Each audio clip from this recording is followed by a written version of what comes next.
there are some other people who are stuck in the rubble, and the officials of the security agencies have been working tirelessly. And this situation is much worrying because the rains are still coming, and they have to work through the rains to be able to rescue these people who are within this particular building. A very sad moment, a very difficult period for the officials working on this particular issue. But it brings us back to a much bigger concern. Nana, the rains have exposed so many things in this country that even though we know, we have not really taken seriously. We talk about them and we let go. The rains in the past few weeks have exposed our lack of planning. The rains in the past week have exposed how we are bad at engineering or are not following advice from engineers. The rains in the past weeks have exposed even our buildings and how we construct our buildings. This is not the first building which has collapsed. Last Wednesday, when the rains came again, the building in Adenta collapsed. Some few weeks or months ago, we also recorded another building collapse.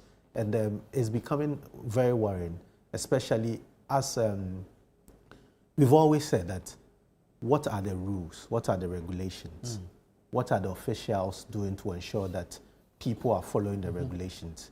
We've heard of demolitions. We've heard of concerns of people building in waterways. We've heard of concerns of people not even following the regulations when building. And it's becoming worrying and something we need to deal with. Right, Fred, let's go back to the scene or the site of the building collapse. Jude Mensah Duncan is still on the ground. He's joining us live. Hello, Jude. Thank you so much for the good work you're doing out there. What is the update currently?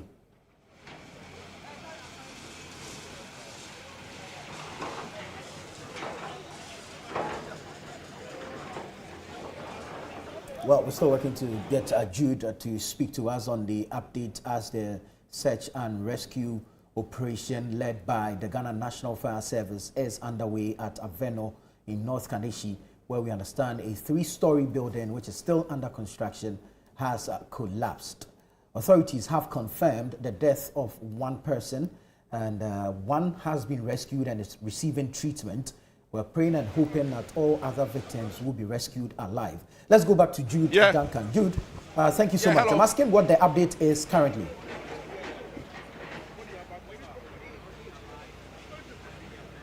Hello. Charlie, increase Nana to 4 small in my voice. What is the update? Has there been any other rescue since you first reported?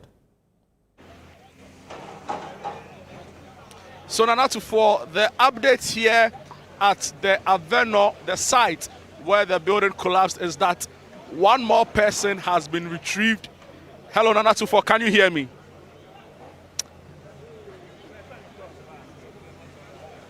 So I'm saying the update here at the Avenor site where the building collapse took place is that one more person has been retrieved under the rubble. This brings to a total 3 persons who have successfully been retrieved. Now, the good news is that 2 persons have passed, or rather, the unfortunate news, I beg your pardon, is that 2 persons have passed and 1 person has survived. The survivor has been treated by the National Ambulance Service that were here earlier, and he's been discharged. I spoke to him earlier, I'm referring to the survivor, and he said to me that although he was relieved to not be trapped under the rubble, he has friends and he knows people who are still trapped under the rubble, and it was making it very difficult for him, knowing that people he know and stayed with and did a lot of things together with are stuck under the rubble. So the update is that 1 more person has been retrieved, but unfortunately the person did not survive. We are being told that it's believed the most recent person retrieved was male. We don't have the full details as to the identity of the person, but some onlookers here tell me that it is somebody who they know or believe to be staying inside the building, using the place as a temporary place of abode. So now for the update, as I can tell you from Avenor, is that 3 persons or 3 bodies have been recovered. 2 of them, unfortunately, have passed, and 1 of them survived. The Interior Minister, the Minister for the Interior, Mubarak Muntaka, is here. The Accra Mayor Nick Bakpo is also here. We've seen the Chief Fire Officer also make her way here, and they are supervising or looking on as the rescue effort is going on. A lot is happening right now. As of the time I got to this scene at around 7 a.m. in the morning, there was no excavator here. In fact, we had to wait up until close to 10 a.m. before we saw the first excavator arrive. Some few minutes later, another one joined. But as you can see in your shots right now, we have close to 6 excavators, or let me be specific, right? I can count 1, 2, 3, 4, 5. There are 5 excavators. There's another one, I think, around, but has been taken back, and I'm sure they'll probably return it to continue the effort in rescuing those who have been trapped under the rubble. The Vice President, Her Excellency, Professor Jane Nano Pokwa-Jiman, made her way here. She saw the extent of damage and spoke to the press in the aftermath of her assessment of the situation. Now, according to the Vice President, it was important that as citizens, we all act together in a manner that do not create some of these problems. And she was talking about building on waterways. She was making reference to other conduct by residents that can create situations like this. She also made mention of the fact that it was possible that we all play our role to ensure that whatever the endeavor we are engaged in, we play by the rule.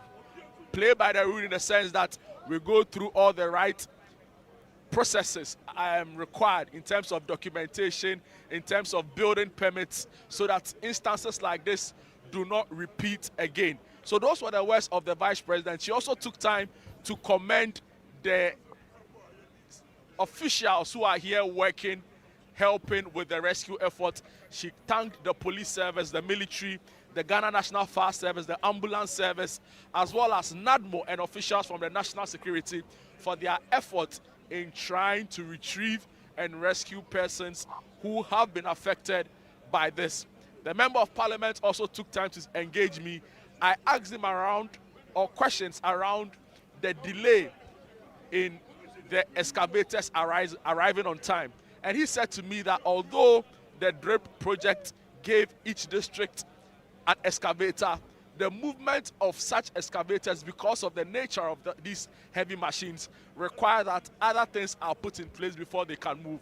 And those things, he said, were not in place. So hence, the delay in the arrival of the excavator. But eventually it came, and they are ongoing with the process of rescuing these persons believed to be trapped under the rubble.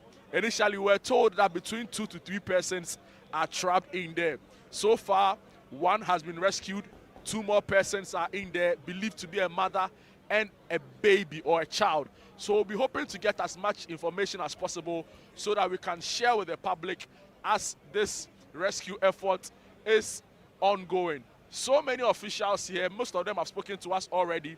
I'll try and get a few thoughts as to how this process is ongoing. But we've been joined again by the Member of Parliament. He spoke to us earlier and told us a lot of things, but it's been a few hours since that interview, and I've been joined again by Member of Parliament for Kaikwe South, Ernest Kion Adomako. Honorable, the last time he spoke to me, the excavators were here and working.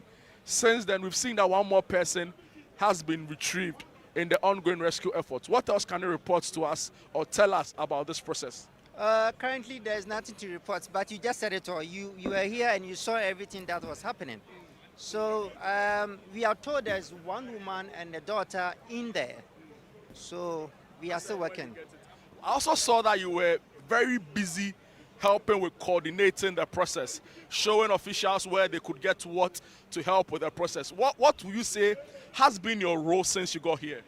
Oh, we've done a lot. I mean, trying to fuel the machines and then trying to speak to the rescue team and everything, trying to organize and make sure that we put things in place. And we are still working. So let's talk after. No problem. Thank you so much for your time. So the member of parliament there, clearly you can tell that he looks tired, really. It's really been a long morning for those of us who've been here since about 7 a.m. He himself got here quite early and was reporting and telling us, giving us updates as and when we needed it. Now he tells us that he will be able to give us a fuller picture of the situation as and when they have been informed by the men on the ground helping with the rescue effort. Of course, he also mentioned that as part of his role as member of parliament for the area, he's been helping with the coordination efforts. There were times where some of the vehicles on site had to go and refill in terms of fuel. Now, the member of parliament was explaining to me that he was instrumental in getting this done. Of course, the Minister for the Interior, Mubarak Muntaka, is here busily observing the process. He's been here since the arrival of the Vice President. The Vice President has left, but he's still here monitoring events as they unfold. Now, Nana Tufo, if you can see the work ongoing, there's a building that was adjoined to the building that has been demolished. Now, I'm being told by one of the high-ranking Ghana National Fire Service officials that there's going to be a request for demolition of that building because clearly they are unsure of the structural integrity of that particular building. So the building is likely to come down. So we are being told that it was joined to the building that has been demolished. There was a pathway that you could use to access it. And if you can see on your screen, there's even a door and a partly broken walkway, right? Actually a destroyed walkway.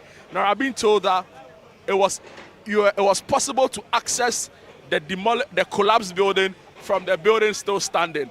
But that won't happen for long because this particular building would have to come down due to the nature of the rescue efforts ongoing. So Nana Tufo, it's been a really difficult exercise here at Avenor. Another struggle really was as a result of the rain.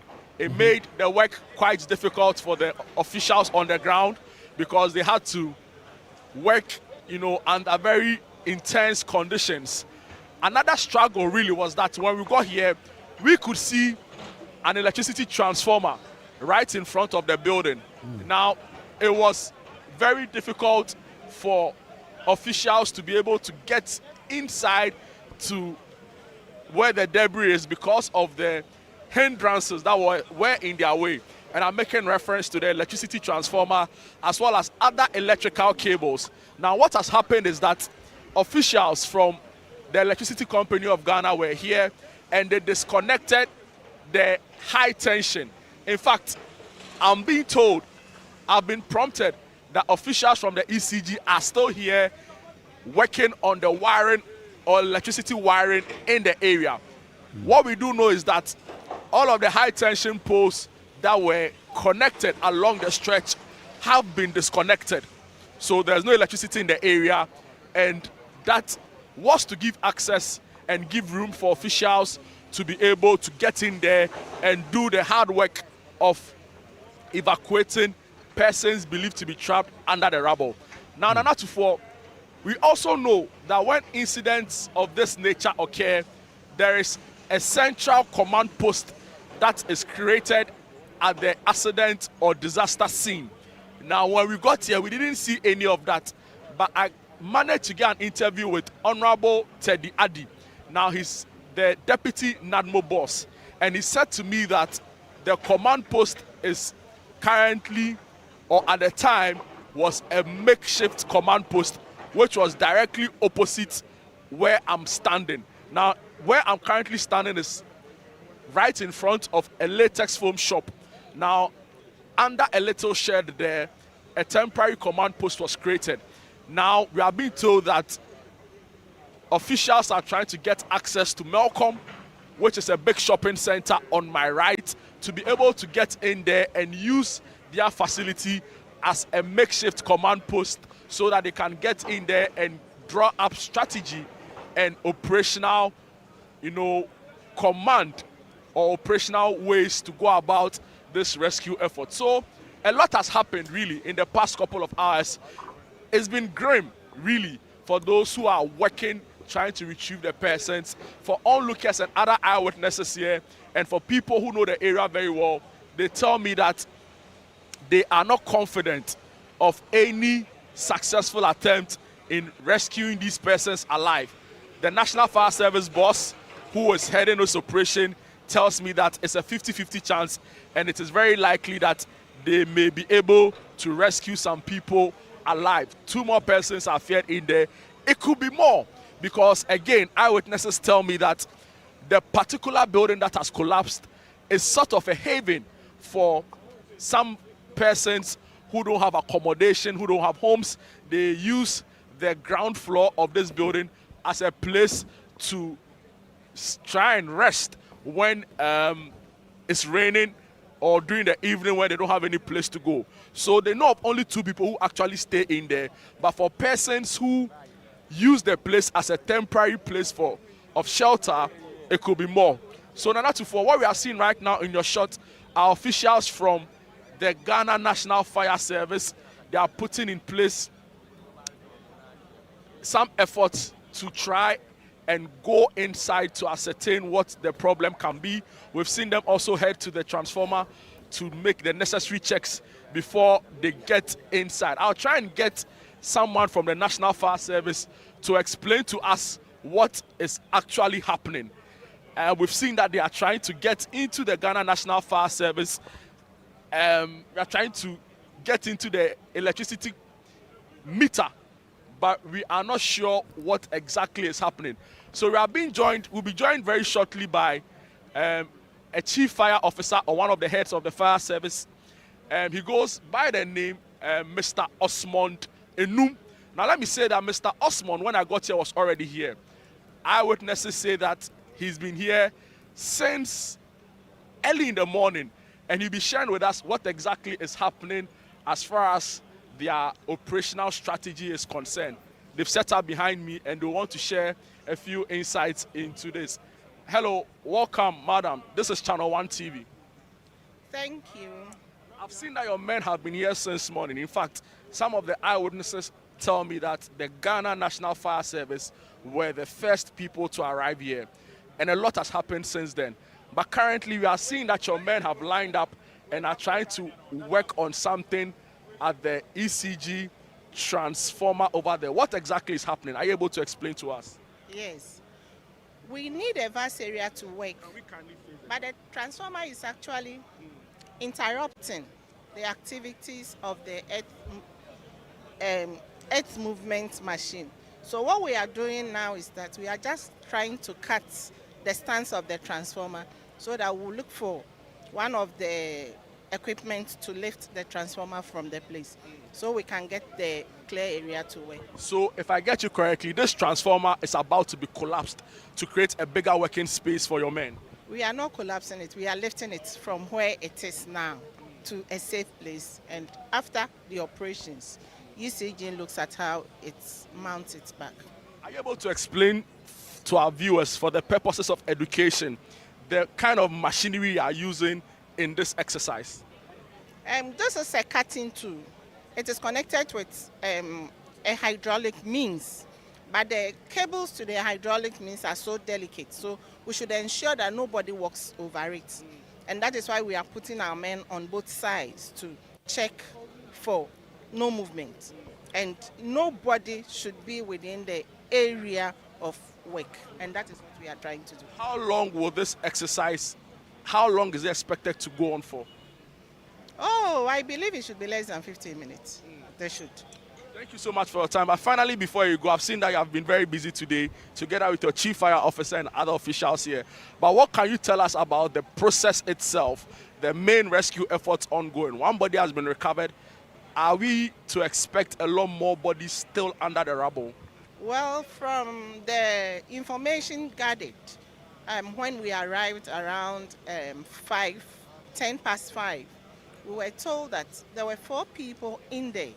2 were able to move out, and out of the 2, 1 had an injury, who was treated by the ambulance service. Then we were informed that there were 2 more people in, 1 female, 1 male. We've been able to rescue the male out, but his condition, it is only the doctor who can declare. We are yet to trace, per the operational plan we took.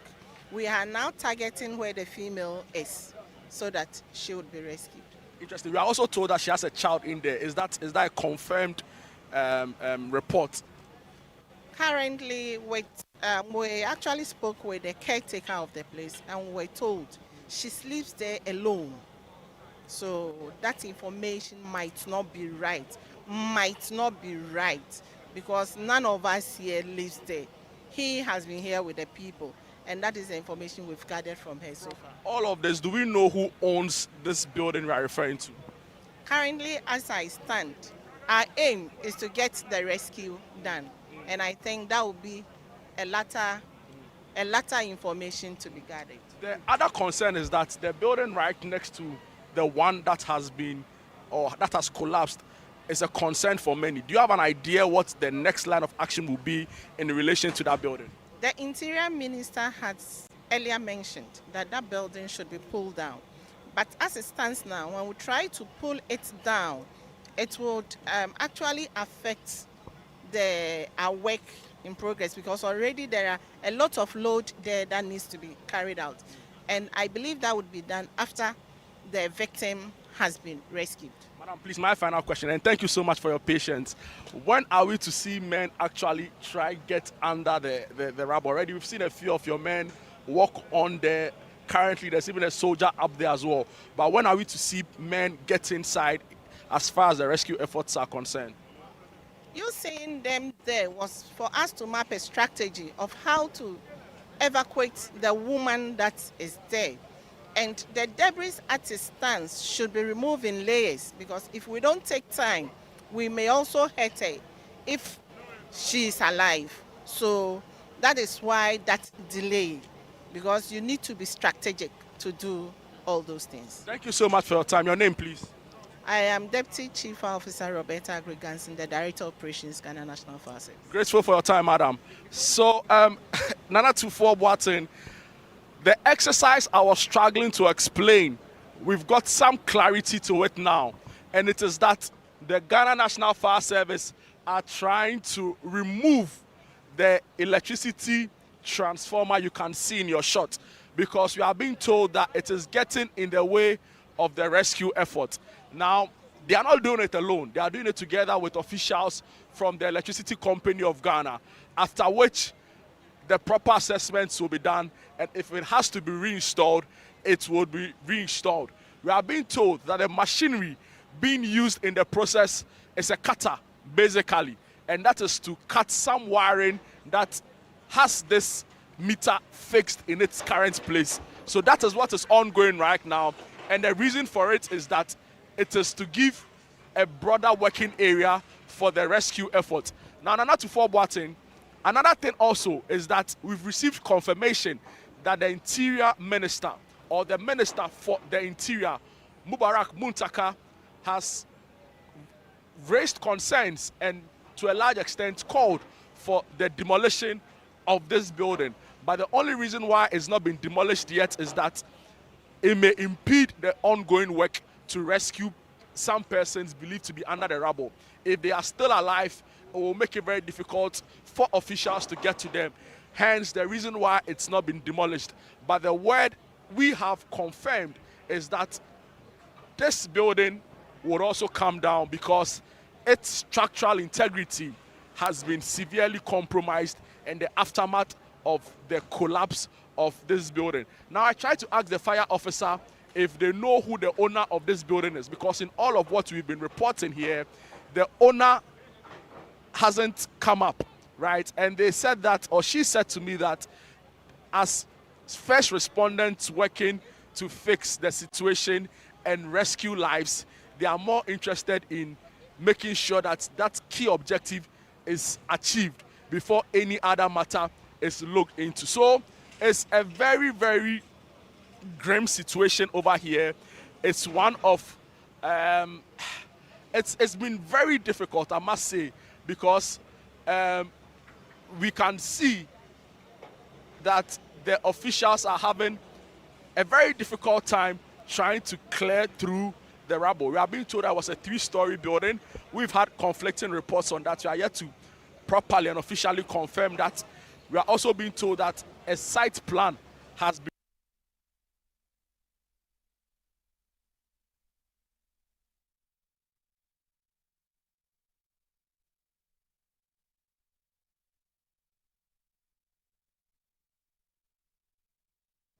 Jude Duncan reporting comprehensively from the site of the building collapse at Avenor in North Kaneshie here in Accra. Rescue efforts still ongoing.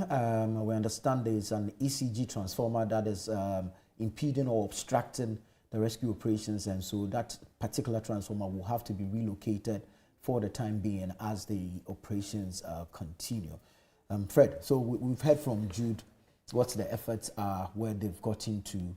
He's spoken about an adjoining building. I was looking to ask him about, ordinarily when these incidents happen, it's the public or the community people that are most likely to be the first responders. Yes. And sometimes they crowd out the area, making it difficult for professionals to carry out their work. So I was looking to ask him how that was being managed, how they were managing the public or the crowd there. Sami, from our shots, from the shots coming in from Avenor, you'd realize that you are hardly seeing members of the public close to where this incident is. It looks like the security apparatus have been able to put people away from what is happening. And from what the fire officer explained, it's a really technical job. Yeah. You need to be going layer by layer. And once you are going layer by layer and you have an ECG transformer there, it becomes more dangerous. So it's very important that the general public who do not have the technical know-how to engage in such things, and who would you said would normally be the first respondents, are asked to step away. And from the shots coming in from there, you would realize that most of the people who are close to where this incident are the security persons and officials. For me, it's unfortunate that we've lost one more person from Jude's report. We found one more person has been found, but unfortunately has passed. It's also some good news that you still found some person, that people are still being rescued. The only concerning issue is that we are unable to tell the number of people in this particular building. Per Jude's narrative, he says that the official people they know who live in the building who are stuck there are 2. But this building also serves as a place where people come to take shelter when there's rain, where people who do not have places to sleep come to take shelter anytime there's rain or feel like they need a place to lay their heads. So as of now, we are not sure of the numbers and how these numbers will play out. The issue of the power, we are told that the entire neighborhood, which is the Avenor area, have been put off because of this substation, which we can see over there. And per the narrative, this substation is impeding the work of the officials. So they are looking forward to removing this particular substation, so they could help. It could make it much easier for them to work. I've seen officials of NADMO also present, trying to help in the process.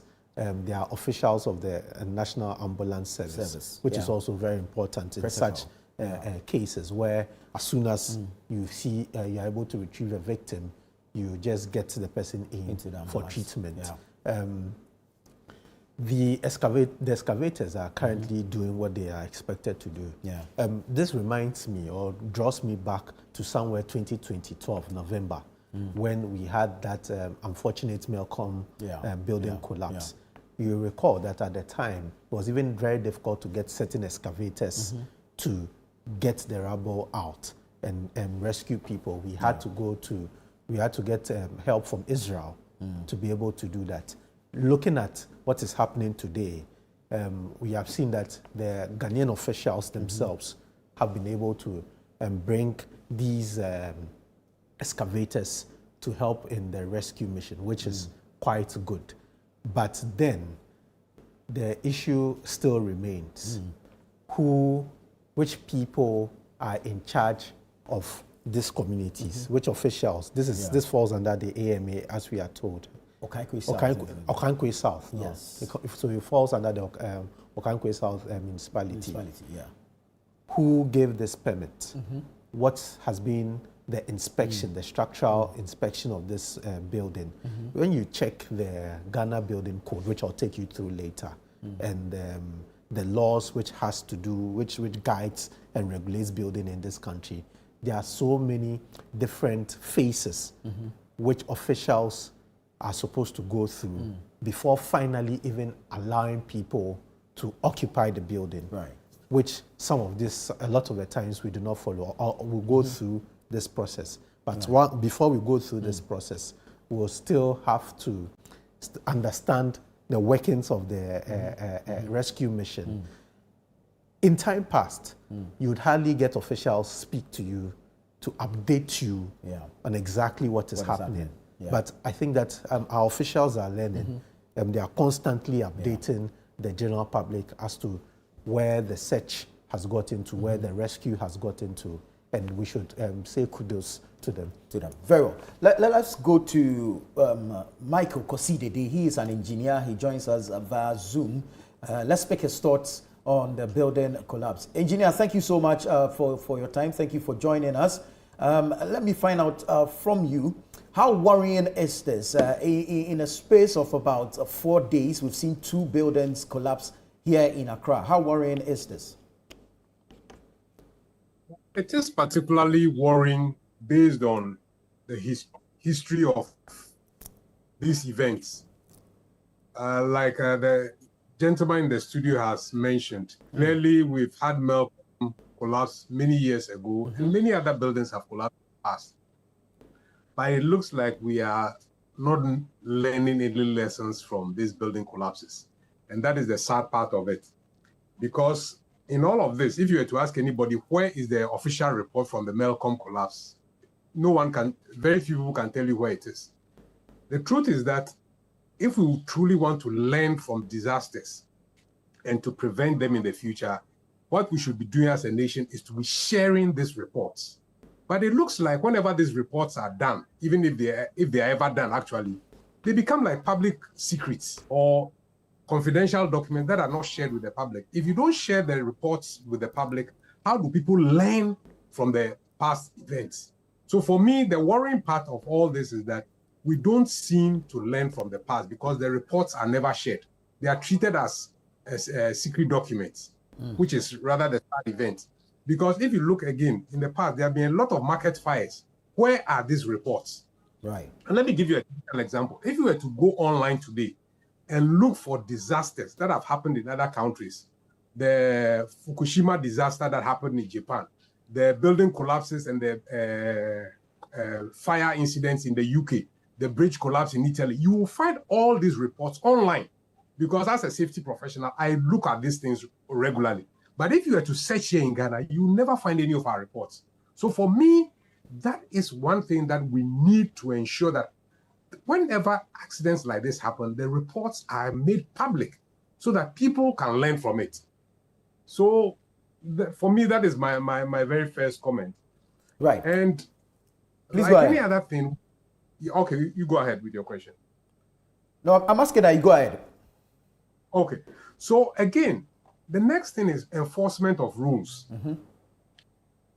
We have consistently said over the last 20, 30 years that, look, rules are not being enforced. And yet, those responsible for enforcing rules seem to look on and nobody questions them. This has happened. Everyone has come there sympathizing with the people affected. Excavators are working. Give it a few days and it's all gone. They will tell you, oh, we are preparing reports. We never get to see the reports. So it becomes a cyclical thing, always happening, and we don't seem to learn from it. Again, we know that all buildings are supposed to have permits in this country. Do these buildings have permits? And if we are going to do a thorough investigation, who are the people going to be held accountable? Just like in the Melcombe disaster. Because in the Melcombe disaster, I remember this so well because the Ghana Institution of Engineers actually presented a report to the Minister of Works at the time, where we showed all the failings and we made suggestions for improvement. That look, the municipal authorities may not have all the requisite manpower, but under the current law, they are allowed to hire private people to look at some of this in terms of structural work. If they need persons to look at the permits they need to give and check for the structural integrity of documents that have been submitted to them, they can look at it for them. So all they need to do is to ensure that the fees for those private works are incorporated into the permit. But that doesn't seem to happen. So we continuously find buildings collapsing and you go into it and you realize that it's possibly a structural issue. But again, what people also don't know in this country, again, is that whenever you are designing a building, you design the building for a particular purpose. True. And that is why the permit is issued. Now, if at any point you need to change the use of that building, you need to go back to the authorities for them to grant you another permit. Because once you change use, especially in a story building, then the load requirements on that building may change. So these are things that, again, the authorities don't seem to be looking at and enforcing themselves. And people do not know, because a lot of people do not know what is in the laws. So until the city authorities themselves seem to be acting more proactively, we will not get good results. These things will keep repeating themselves. So again, if you see the response, yes.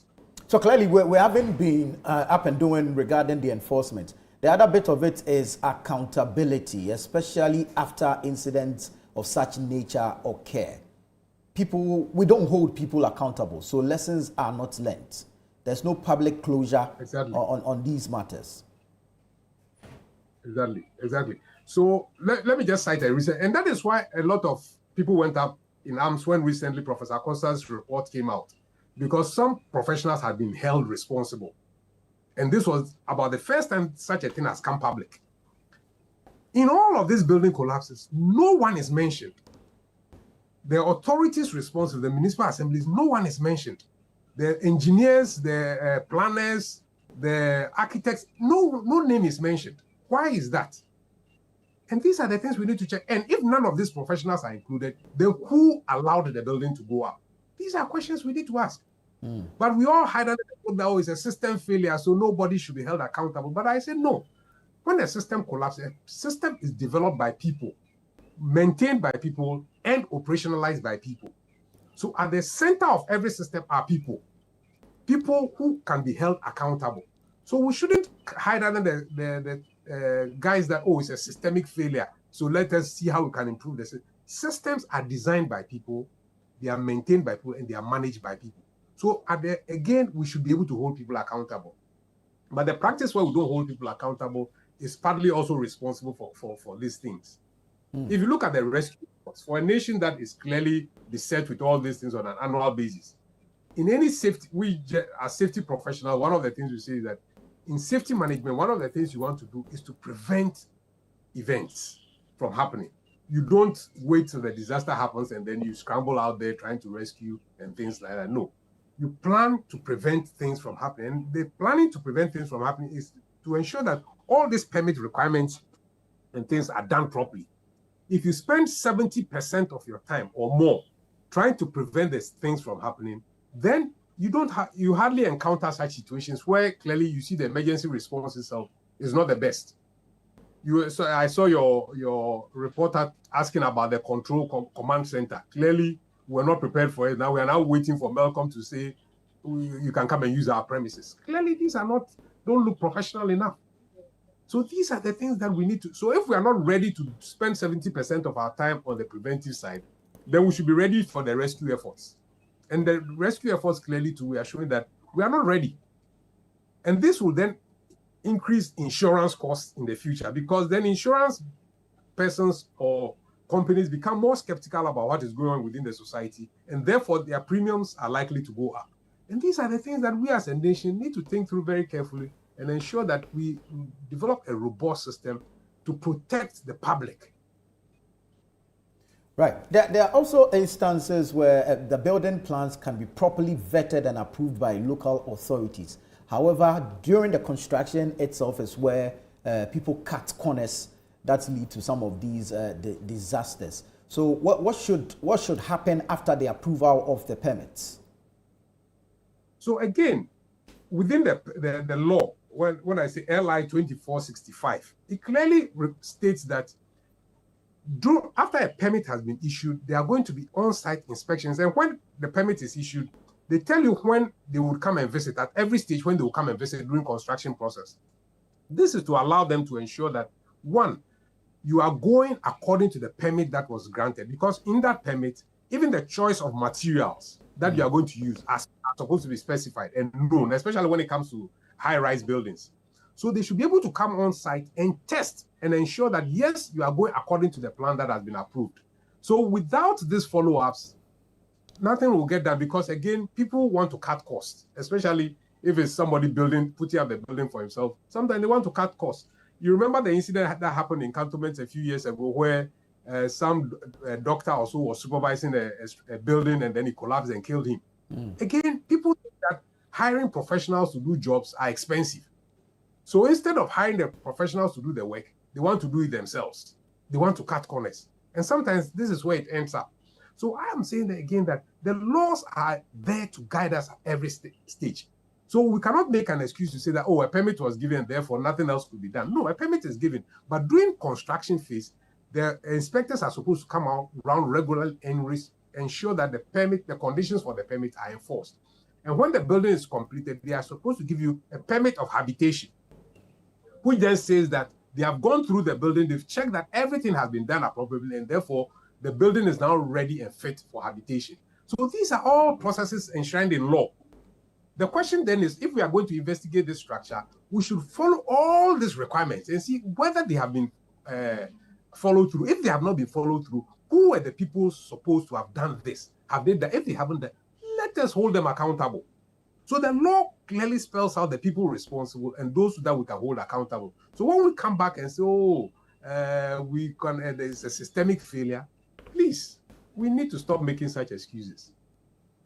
For professionals like yourself, and I'm referring to the Ghana Institution of Engineering, at least regarding the flooding situation, we've seen a statement that has made some recommendations or suggestions. From where you sit, what is the recommendation going forward? Because we've witnessed Newtown, we've witnessed Adenta, now we're at Avenor, all these building collapse. We're always told, as usual, that investigations will go into it. However, we don't get to know of what the reports of these investigations entail. So going forward, what should be done? First, I think that governments, if they are sincere about preventing such issues, must release all previous results, reports of investigations. Let us know what were the findings and let us probe them. Then going forward, let us enforce laws rigidly. Look, today we are still talking about flooding. Yesterday I drove past the Sakumono Ramsar site. We have created a rubbish heap there. And you know what is happening? We are filling that reservoir with rubbish. No one can tell me that they can't see what is happening. No city authority can tell me they don't see what is happening. We are filling that reservoir with rubbish. And what is the purpose of it? Simply to reclaim land. Because once that is filled, somebody is going to come and pour latrite over it, and the next moment, the land somebody is putting up a building on it. These are the things that we are aware of and we are not enforcing. Now, if that reservoir becomes so tight that runoff water cannot quickly go into the sea, it is going to impinge on the railway line next to it and then the road. And we are sitting down and looking at it. So for me, if we are sincere about flood prevention and building collapses, the city authorities must set up. We cannot have this random display of pulling down a few buildings and then walk away and wait for the next year to come. You see, flood management or prevention is not a cyclical event. It is a continuous process about how we manage our spaces. When we are granting permits, and that is why permits are required in the first place. It's about how to manage the space. And the rules are there as to what you can put up within that space and what you cannot put up. The rezoning and continuous rezoning of spaces is also not helping. The continuous splitting of districts into several districts is also not helping, because it does not allow for long-term management and management of the spaces that you have given to a particular district. So the politicians must be aware of the implications of the decisions that they are making on a regular basis, purposely to get votes. I mean, how do you continue to divide the same space into several bits, which are completely uneconomical and unmanageable? And who benefits from that? The political class, because then they can appoint more people to fill these positions of MCs and DCs. And for me, this is worrying. So we need to stop these things and understand the implications of policy decisions that we are making. We need to stop it. Engineer, you mentioned altering the intended purpose of a structure for which permit was approved. I also want to find out, how important is soil testing when we want to go into construction? Okay. So, you see, like everything, if your foundation does not set properly, your building will collapse. That's the basis of geotech analysis.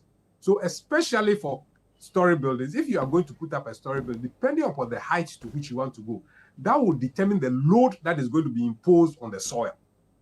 So that is why you need a geotech person to come and do soil analysis based on the proposed architectural drawing, that this is what we want to put up. Then the person will determine how deep your foundation will go and how you need to treat the foundation before you can start putting up that building, to ensure that the building is firm and stable when you start going up. Now, again, when you decide that you're putting up a 10-story building, some people do this. That's the building, that the 10-story building is the one that has been approved. Then suddenly they start building and then they say, oh, but if I'm able to add 4 more stories, I'll make more money. Then before you know, they are putting up 14 stories instead of the 10-story that has been approved. Now, if the inspectors are not going on site regularly to check this is what happens. So that is why there's the allowance for continuous monitoring until the building is complete. So yes, geotech analysis is very, very important. Especially, it will determine the soil type, the load-bearing capacity, and how deep your foundation has to go, and possibly how you need to modify your foundation to ensure that it can withstand the load that you are putting on it. We're speaking with Engineer Michael Kosi Dede on the collapse of a building, a 3-story building still under construction at Avenor in North Kaneshie here in Accra. This building, we understand, is within the area of the Ashfoam showroom and Malcolm Plus. Unfortunately, 2 persons have been confirmed dead, 1 victim rescued alive. Let's go back to engineer and then find out, in the absence of enforcement and or if all the enforcement, if all the rules are followed or complied with, these collapse of buildings in the capital, are we able to establish a trend and attribute it to, say, natural causes or otherwise? You see, Accra, most parts of Accra is an earthquake zone. But in the last few years, at least, we haven't had any earthquake. Now, if I remember right from the Malcolm disaster, one of the things we found, because we sent our engineers there, the Ghana Institute of Engineers sent engineers there to do some analysis. The conclusion was that it was a pancake collapse. And when you talk about a pancake collapse, it simply means that your columns were unable to support the various levels, and therefore it simply collapsed on each other. When they tested the quality of the material in terms of the concrete material, it was bad. The iron rods were insufficient, their sizes were not right, and the quantities were not right. So these go down to the question of who approved the permit. If a permit wasn't approved, who allowed the construction to go on? Who have we held accountable? So we need to enforce the law. If we don't enforce, there's nothing like a natural disaster. These are man-made disasters. So for now, we clearly in some of the things that we have seen, it isn't a natural disaster, it's a man-made disaster because people have simply refused to follow the required rules. But do our local authorities, do they have the capacity to do these stage-by-stage checks during construction? Yeah, so like I said, during this Malcolm disaster specifically, we realized that they didn't have the full capacity. So we recommended that there's a way they can go around this, where every specific municipality can decide that we will contract a number of consultants within the community whenever we need to approve permits for such buildings and assign the responsibility for checking the structural drawing and possibly even ensuring that the buildings are properly constructed all the way to finish to this consultant. If we do that, then the granting of permits, the fees for the consultants is charged as part of the permit fees and given to this consultant. But so far, we haven't seen the municipals interested in following that recommendation because unfortunately, the municipal assembly hasn't got the capacity and possibly may not even have the funds to continuously pay these people on a salary basis. So as and when you need to put such buildings come up for approval, you have these consultants at your disposal. You can hire them and say, look, supervise this for us and for this fee, and then it goes on.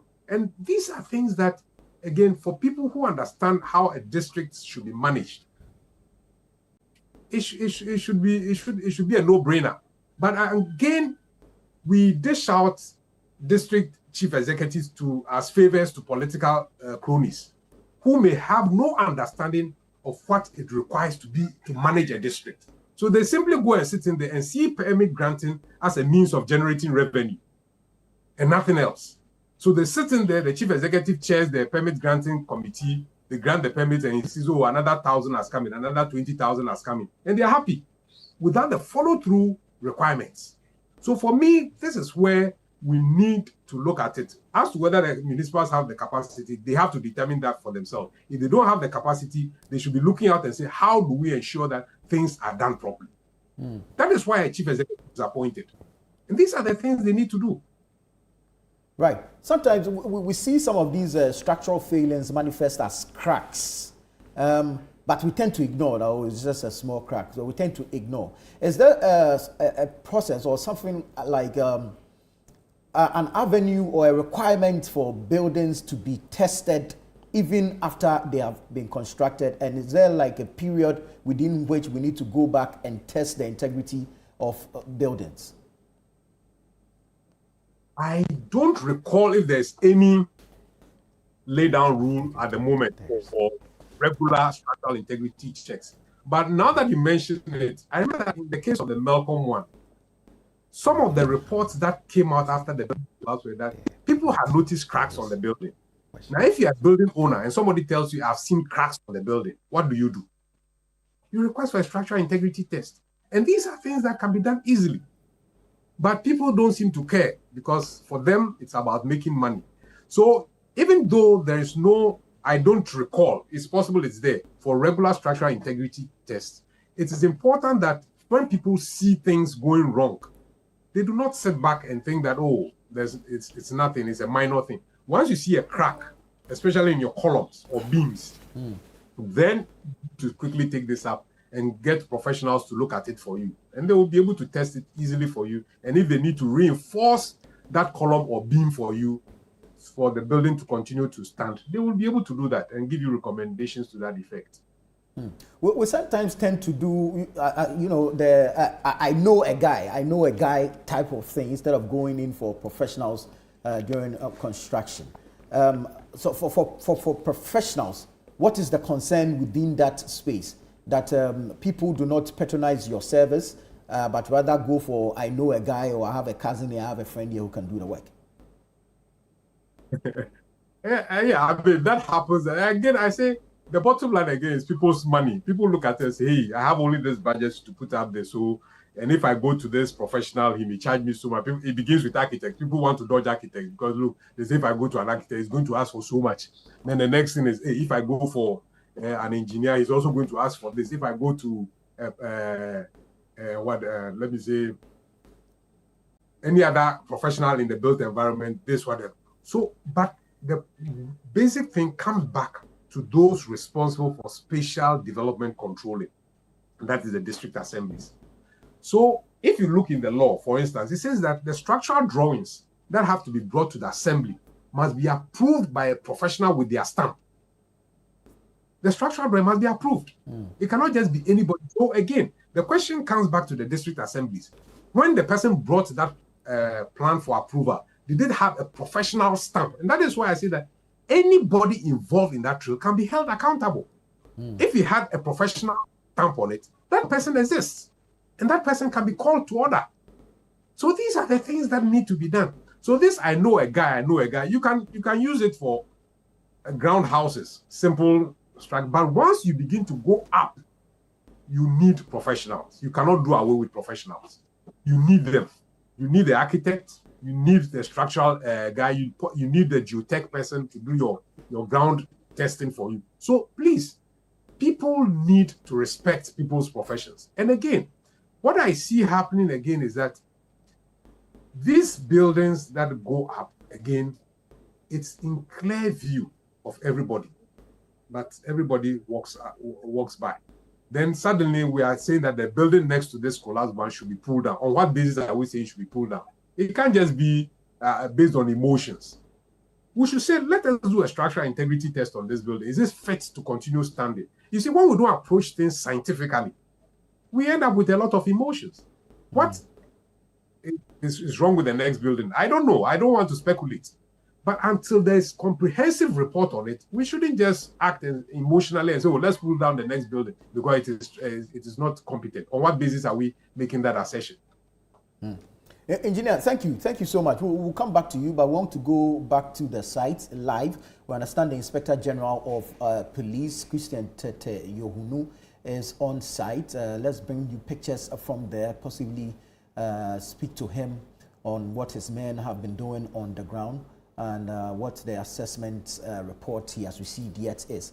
But let's speak to Jude Duncan. Jude, thank you so much. The IGP is on the ground. Has he engaged the media yet? The IGP has engaged the media by here together with other high-ranking police officials to ascertain for himself the extent of damage and the rescue efforts ongoing. We also see Madam Juliana, who is with the police service, also here. Now, what we can tell you is that the IGP, when he got the media by his here together with other high-ranking police officials to ascertain for himself the extent of damage and the rescue efforts ongoing. We've also seen Madam Juliana, who is with the police service, also here.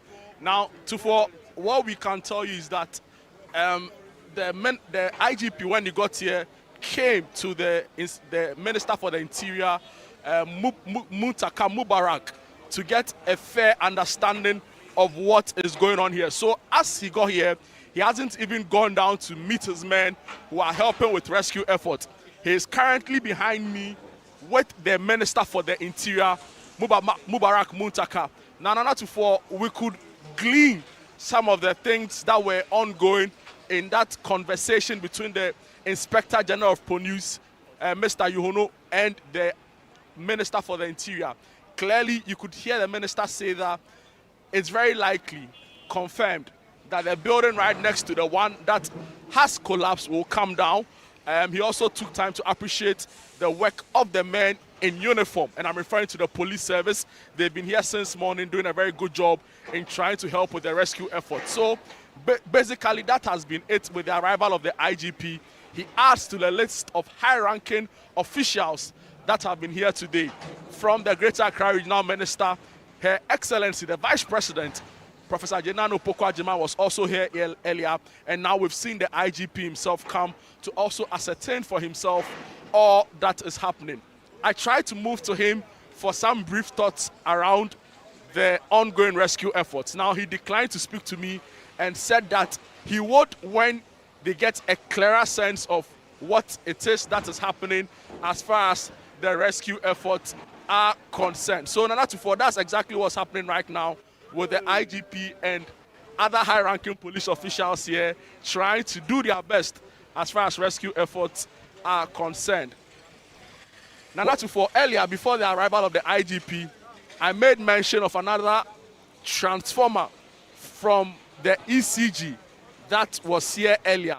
Now, the Ghana National Fire Service have been successful in removing that transformer to create a bigger working area for the evacuation and excavation work to go on. So it's been dire really for those at the forefront working to rescue persons trapped in there.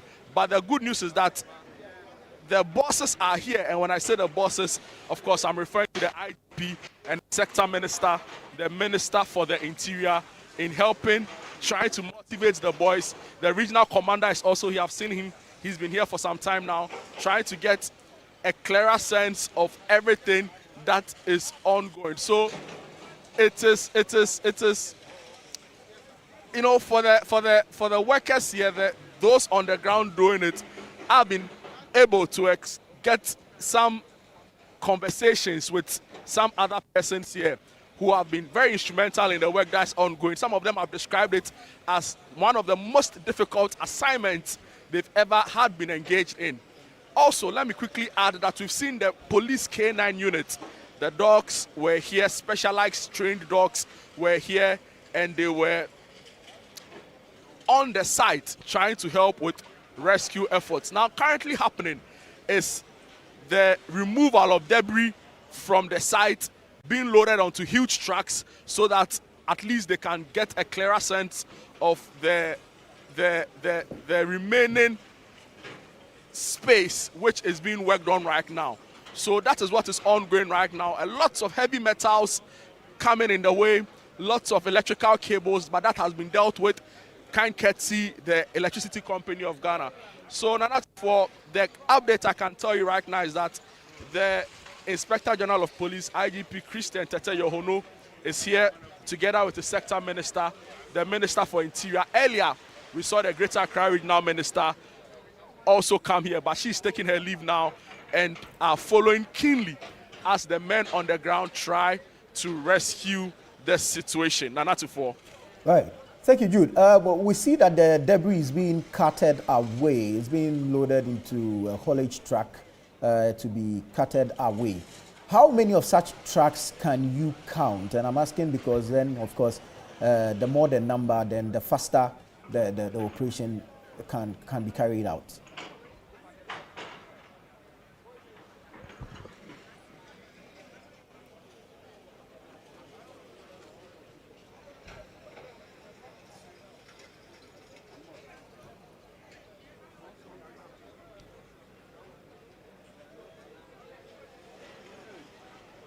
So Nana Tufo, with regards to the trucks you are referring to, which is taking the debris away, I have seen 4 different ones, right? But it'll be very difficult to tell whether they are the same or they are one of many.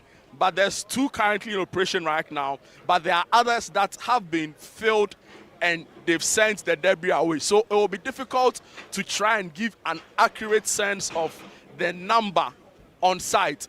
But I've seen about 4 different ones. It could be more, definitely, but not less than the 4, because if there's 2, I've seen 2 different ones also being used. So it could be more than the 4 I've said, but I've seen 4 different ones here, and they are helping with the evacuation that is currently ongoing. The IGP has taken a seat together right next to the Minister for the Interior, and they are assessing the situation as we speak. Hopefully we'll try and get some words with the police who are here, and they'll get to give us a clearer sense of what to expect with this rescue effort as it is ongoing. Nana Tufo.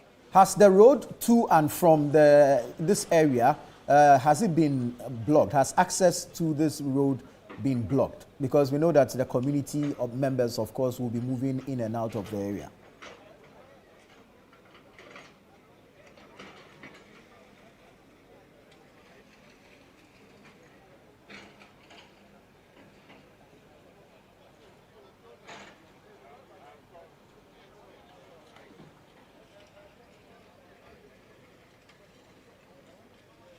Yes, so the officials here, they've tried to cordon off the entrance and the exit, you would say. So if those coming from North Industrial Area, you would meet the Melcom Plus. And the difficulty with the decision to cordon off the place is that we do know that it's a high and busy area, even on Sundays, because there are quite a number of eateries there and there are a number of shops. But the blockade is such that those coming with their vehicles will be unable to, for instance, even come to the big Melcom retail shop, which is a few meters from the disaster scene. And at the Avenor side or stretch, if you are coming from Circle, it's been blocked right close to the junction that will take you to Tesano. So all of those two entry and exit points have been blocked. And I can't tell you for a fact that it's creating a very difficult situation for shop owners and other motorists who would ordinarily ply this route. Now, that's before. What I can also tell you is that anybody, or especially motorcycle riders who try to navigate, have been fiercely stopped by the police here, because they say here is an incident scene, a disaster scene, and it's important that the highest level of security is maintained. So there's no crisscrossing, there's no movement as far as this main road is concerned. If you want to, for some reason, come to any of the shops on the stretch, you would have to get down from your vehicle and walk to the shop. Some of the shops are open, a few persons are there, but clearly you can tell that the numbers are not the same as you would have usually expected on a Sunday afternoon like this. So the place has been cordoned off by the security officials here, and they tell me that until such a time that the work is properly done and finished with, the road will not be opened back to the public. And they've given alternative routes that have been made available for persons to use in that regard. So that's the latest update as far as the movement to and fro the disaster scene is concerned. And that's for. Thank you so much, Jude. Jude Duncan reporting from Avenor, where a 3-story building, which of course we're being told is still under construction, has collapsed. 3 persons rescued. Unfortunately, 2 have been confirmed dead. Work is still ongoing as rescue operations led by the Ghana National Fire Service, the National Disaster Management Organization, the Ghana Military, the Army, the Ghana Police Service, the Ghana Ambulance Service, all on standby to contribute to the operation. Let's speak to the president of the Ghana Institution of Engineering, Engineer Ludwig Ananhesi. Good afternoon, sir. Thank you so much for joining us. Good afternoon. Right. As an institution, this must be a matter of concern, especially if we are to add it to the numbers that we've recorded so far, the number of buildings that have collapsed, especially in Accra so far. How concerned is this? Oh, it's very concerning. It should be concerning for everybody, not just for engineers, but for all Ghanaians. And we are very sorry to the families that have lost loved ones. The issue is that recently the one that collapsed in Medina, we sent some teams to do some preliminary investigation together with the architects and the other engineering groups. And the story is the same. It's been the same from what we knew from previous collapse. The buildings are being constructed without permits. Buildings are being constructed without architectural drawings. Buildings are being constructed without structural designs and drawings. Buildings are being constructed without approval from the assembly, without permit from the assembly. Buildings are being constructed without supervision from the assemblies. Buildings are being constructed without the involvement of professionals, architects, engineers. And this is the storyline throughout. And if we continue to live our life this way, then the results are what we are seeing. Clearly, that's a danger or a disaster waiting to happen if we should continue with that part. But what would be your recommendation or suggestion going forward? The assembly should work. The assemblies are the planning authorities. They are the approval authorities. They are expected to have power and use the power to work. The demolition in the collapse that occurred in Medina. The assembly issued stopped work twice. Yet they looked on, and the building was constructed. People were living in it, and they were continuing to add levels to it. So the assemblies must work, and when they write stop work, it must mean stop work. It must not mean that you can continue. Maybe stop work, and they must make sure this happens. If this simple thing does not happen, then everything we do is useless. The assemblies must work. It's as simple as that. And for professionals in the built environment, what would be the caution to them? The assemblies must work. They must ensure that every single structure that comes out up in the city or in their jurisdiction has been properly designed, and the proper certification by certified architects, certified engineers have been received. And then it has received the approval. During construction, they should also ensure that there are qualified people in there to supervise the work that is being done. And if we cannot make sure about these things, people will always cut short corners. They will avoid employing a professional to help them to design. They will avoid employing professionals to help them to supervise the work that was done. We are having story buildings built with columns without foundations. We are having columns built with substandard iron rods. We are having buildings constructed with substandard concrete. The way it is mixed, the way it is placed, and the way it is cured, it's all wrong. And when you walk around, you see this commonly. And the assembly that is close with authority to make sure that these things are done properly is doing nothing. They must sit up and work. And where they need professional assistance, they must ask for the professional assistance so that they can be given, so that the work can be done. Look, we have enough engineers and architects in Accra here. And if the assembly wants to utilize them to make sure that what is going on around, we have a good record of it, and there are eyes on these things, this can be done. It's possible. But the assemblies must take the initiative. They must make sure that the building code and their authority to give approval for construction is happening. If they don't do that, these things will recur. The matter of altering the intended purpose of a building is also, if like, top on the table. We see buildings that are put up before you know other levels are added to it. Give us an idea of the imbalance this creates and how that affects the integrity of the structure. Yes, when buildings are being designed, for instance, if you give a building for an architect to design it for a purpose. Now, when it gets to a structural engineer to do the structures, the things that make the building stand, they use the purpose to decide what sort of loading they design for. So if you are changing the use, and the use is going for, you are going for uses that have higher live loadings, then you are subjecting the building to danger, risk. And if you are adding more floors, for one floor, that attitude is wrong, because what is below, if it's not been designed to carry the load on top of it, then we're also putting ourselves in trouble. We know this, the engineers know this, and if you want to change the use, there are procedures that you follow through to change the use of a building. And we can do structural integrity analysis and tests to see if the new intended use can accommodate, the structure that is existing can accommodate the new intended use.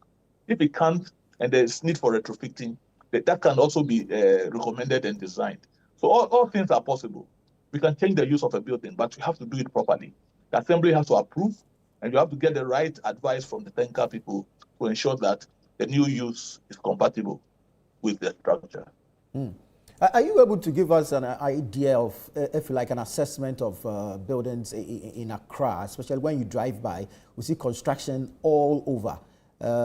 I know, well, you can't just judge by looking, but as a professional, you can give us an idea of what it looks like regarding buildings in Accra. Look, when you drive by and anybody is building, and normally we use concrete in this country, just look at the way that they are mixing the concrete. Normally, they are mixing the concrete on the ground, which is not the most appropriate way to mix concrete, especially if you are going to put it in structural parts like columns or beams or in slabs. Well, let's say you can even mix that properly. Are they using the right combination of sand, stones, and cement? And the worst enemy to concrete is water, which makes concrete strong, gives it concrete its strength. But if you put too much water in concrete, it weakens the concrete. It doesn't make it strong anymore. So if you see anybody mixing concrete and you see the concrete flowing, that when they put it on the ground, it flows. It doesn't sit, but it's flowing. Then you know that is danger. That means they are putting too much water there. The concrete is flowing. The concrete, when it is mixed with adequate amount of water, when you scoop it and put it down, it should stand like a cone for you. When you see concrete that when it's scooped and put down, it flows, then obviously you know that whatever is being used for is in danger. The concrete there's too much water to start with, and that's a problem. If you see somebody building and it's not using a poker, a vibrator to make sure that it's vibrating the concrete properly, so that the concrete will have the right density, you should know that there's a problem. And I'm sure you drive around, you walk around a lot, and you see that there are a lot of construction going on. And this simple observation will tell you that whatever is being constructed is, we have challenges with it. But most of these buildings that have collapsed in recent times are either still under construction or are, if like, fairly new projects that have come up. Is there a comparison between materials of old, professionals of old, vis-a-vis what we are seeing now? You know, the materials, if anything at all, the materials are getting better.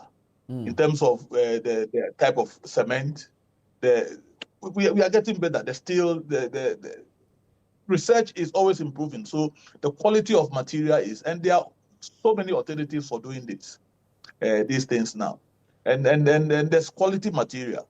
But if you choose not to use the quality material or to use the right specification of the material to work, and also your workmanship is wrong, there's no proper supervision for the work, so that we know that if you've used good cement, you've used good stones, you've used good sand, but you don't mix it well, you add too much water, and you don't vibrate it, and you put it there, if you go and test it, it will not meet the strength that you want the concrete to achieve.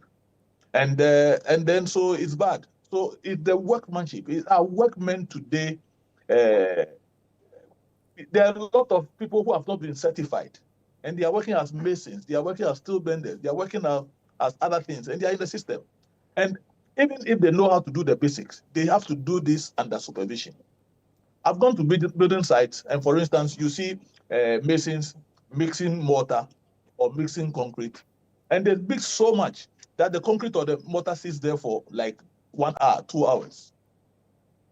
The concrete is already started losing its strength, because the strength that is gained in that few hours, you are going to take it apart.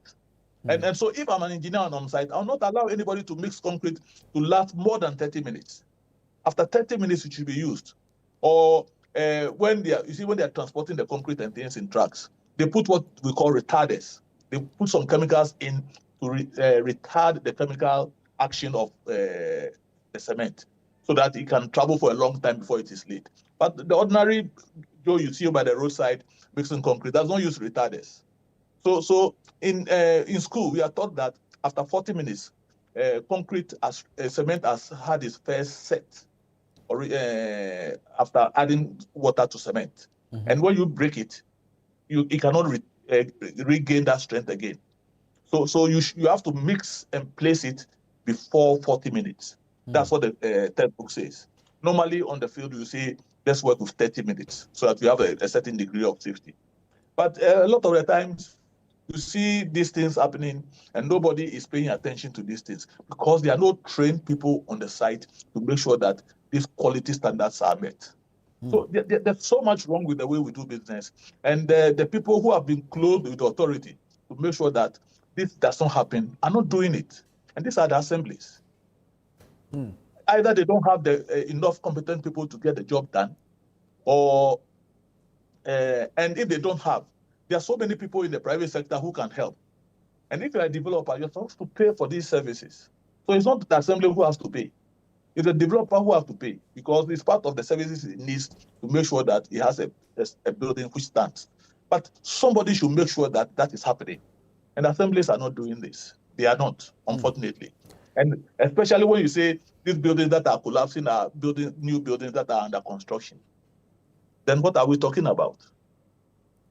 Right. That means you're not doing our work well today. If let's say if the building was built 20 years, 30 years ago and it collapses, you cannot blame today's people. But if it's happening today, then we are alive. True. And we are seeing this life. True.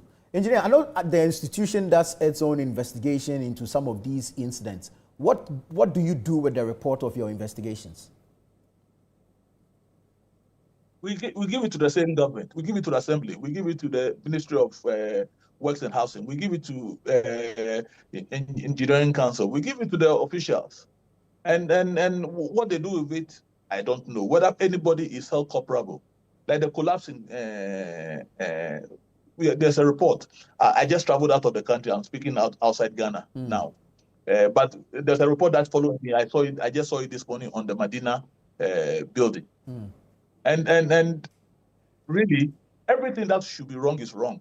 The owner didn't have a drawings. No architect was involved. No engineer was involved. Assembly was not involved. Nothing was involved. He was giving stop orders. He continued to work. He constructed wrongly, and the building is sitting there. We know who owns this building. Would that person go to prison? So clearly, there's a lack of Would that enforcement. person go to prison? The person who broke every rule and put up a structure that collapsed and killed people, or and kill people. Would that person still sit and dine with us the way we are doing today? And that's the issue of operability. Are we holding people responsible? And who sat for all these years when that building was there, and now the people were living in it and they were putting more on top of it? And the assembly, who has issued stop work twice, and they were still watching on, and this guy was still working, and they did nothing. The people who are responsible, are we going to still watch them and see them sitting and still be working for us? Are we going to do something about these things? For me, these are the critical questions that we need to ask ourselves. So you think the lack of enforcement is also a contributing factor? Lack of enforcement and lack of holding people responsible, accountability. These are the key things. Are you consulted as an institution when, if like the government or the assemblies are doing their own investigations aside of yours? Do they consult you?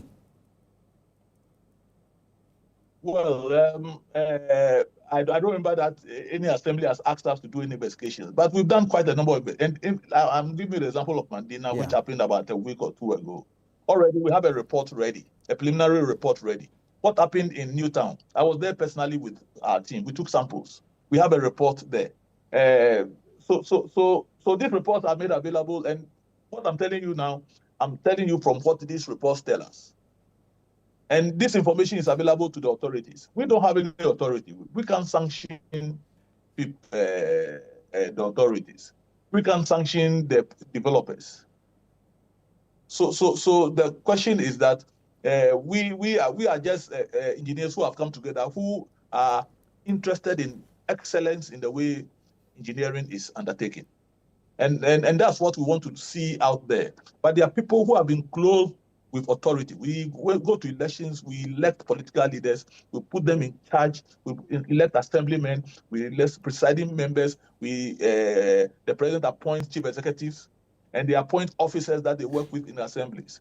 And they must be held responsible. They must be held accountable. And they must also be holding other people accountable to make sure that we do things well, and we do them right, and we do them at the right time. For those who cut corners and do the I know a guy type of thing, they say they don't have money to pay for the professional service. They say your members are too expensive. Then they shouldn't construct. They shouldn't construct if they don't have money. Yeah. They shouldn't construct. Why do you construct if you don't have money? You have money to buy cement. You have money to buy stones. You have money to go and buy land. But you don't have money to get somebody to do a good design for you for construction. Compare the cost of constructing a building and how much you will pay an engineer or an architect. The total cost from design to supervision to get a job done, it's less than 5 or 6% of the total cost of a construction project. And then you can do the 94 and you cannot do the 6. Is that what they are saying? Engineer, thank you so much for speaking to us. Well, we're grateful to you for your time this afternoon. Engineer Ludwig Hesse is the president of the Ghana Institution of Engineering, speaking to us regarding this building collapse at Avenor in North Kaneshie. Rescue operations are still ongoing. We are hoping to have good news when the operation is concluded. We understand the Inspector General of Police has joined the Minister for the Interior, Mohammed Muntaka Mubarak, on site. We're also hoping that they will be addressing the press or giving us some updates or briefing regarding the process of rescue, and then we'll get to know what stage they are now. But as it stands, 3 persons have been rescued, 2 unfortunately confirmed dead. I am Nanatufo Boateng. I'm still in studio with Fred Tete Jabano. Jude Duncan is on the grounds and he will be joining us as and when he has some updates for us. Fred, so clearly from what we've heard from both engineers who have spoken to us, there is a lack of compliance with the regulations. Exactly, a lack of compliance. And I'm going to take you through the regulations. So when we look at the regulations, our building regulations are governed by the Ghana Building Code and the National Building Regulations of 1996. When you look at these regulations, it gives you how and what you need to do before you even decide to construct and when you are done with construction. So let me take you to the permits you need. So before you even start or you start building and start work on your plot, there are certain permits you need. First, the drawings from the architect. You have to get structural drawings, site plan showing boundaries and setbacks, proof of land ownerships or authority to build, soil investigation report, environmental approvals for certain projects, and completed permit application forms. After that, you go to the assembly. And when you get to the assembly would have to ask you for your fiscal planning department, the fiscal planning department. Fred, hold, okay, we'll be going back to the site pretty shortly. We'll be going there pretty shortly. We understand there's some activity ongoing at the site. We'll be bringing viewers live pictures from there. But let's read out what the building code says so we can all have a clear understanding of what is required when we want to go into construction. So, like I mentioned, when you present all those things I've mentioned, now this will be circulated to the fiscal planning department of the assemblies, then the works department of the assemblies, then the environmental health unit of the assemblies, including the fire service. After that, then you start your building. So all these things will be provided. The assemblies will go through it. When they are satisfied with it, then you go ahead. So when you are building without permit, there are issues. The assembly has the power to issue you a stop work notice. It can come and seal the construction site. It can demolish unauthorized structures, prosecute offenders, and impose penalties and surcharges. All this is during the construction stage?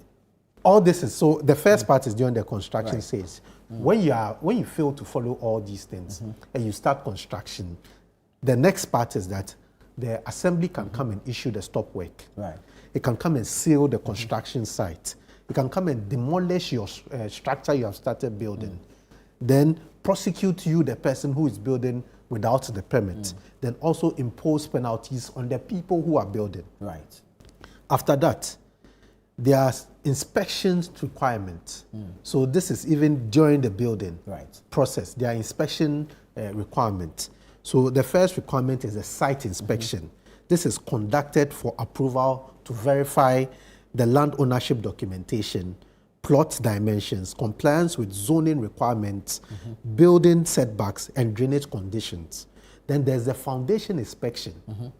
The foundation inspection is carried out after excavation and before concrete is poured. Right. So once you excavate, before you even pour concrete into your foundation, there's supposed to be the foundation inspection.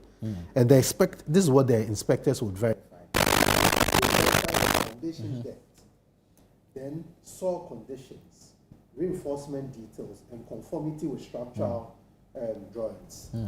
Right, right. So these are all what is expected per the rules as captured in the building code. And then it's important that we comply with these things, else we'll be seeing some of these incidents from time and again. We want to play back what the Vice President said when she visited the site early today. Colleagues and friends, let me say good morning to everyone. Good morning. Yes, early in the morning we heard of the disaster and we planned to come and see for ourselves. But we also knew that our rescue agencies were going to be up to the task. I want to thank all of them, the fire service, the police, the political appointments, appointed, what else? NADMO, everybody, and the neighbors also, ordinary people, all of us who are interested in preserving life. We want to thank all of you for being here. This is not the sort of thing we want to wake up and see or even hear. Her Excellency Professor Nana Jane Opoku-Agyeman speaking from the site earlier on today. Let's go live to the site. We understand the Minister for the Interior, Mohammed Mubarak Muntaka, is addressing the media. And the rescue team will be doing so that we'll be able to tell public what exactly happened and what went wrong. How do we prevent this from happening? Like the Vice President rightly mentioned. So we want to thank all of you for your time and the cooperation. Thank you so much. Honorable Minister, do you know the owner of the building? The owner of the building that has led to this collapse? We've heard names have been mentioned, but obviously when the investigation will ascertain truly whose building it is and which permit he got and all that. So I'm sure when the investigation is set up, all these things will come up. Also issues around Clagon. Has that come to your notice? The Clagon disaster, flooding incident, I beg your pardon. Has that come to your notice? Well, I mean, so many things have been reported, but it's like you have too many emergencies and you are picking and choosing which one is most urgent. The one that has life trapped under, you should definitely prioritize that. But I mean, a lot of flooding, we've heard around Sakumono and all that, there's a lot of flooding. But our men and women are up and doing, the police are there, the NADMO is there, all of them are doing the best that they can to rescue as much as possible. Minister, this comes 4 days after Adenta, barely 1 month after Accra New Town. All of these lives are involved. Can we comfortably say that state agencies are not at the door? Well, you know, in terms of building permits, is the disassembly.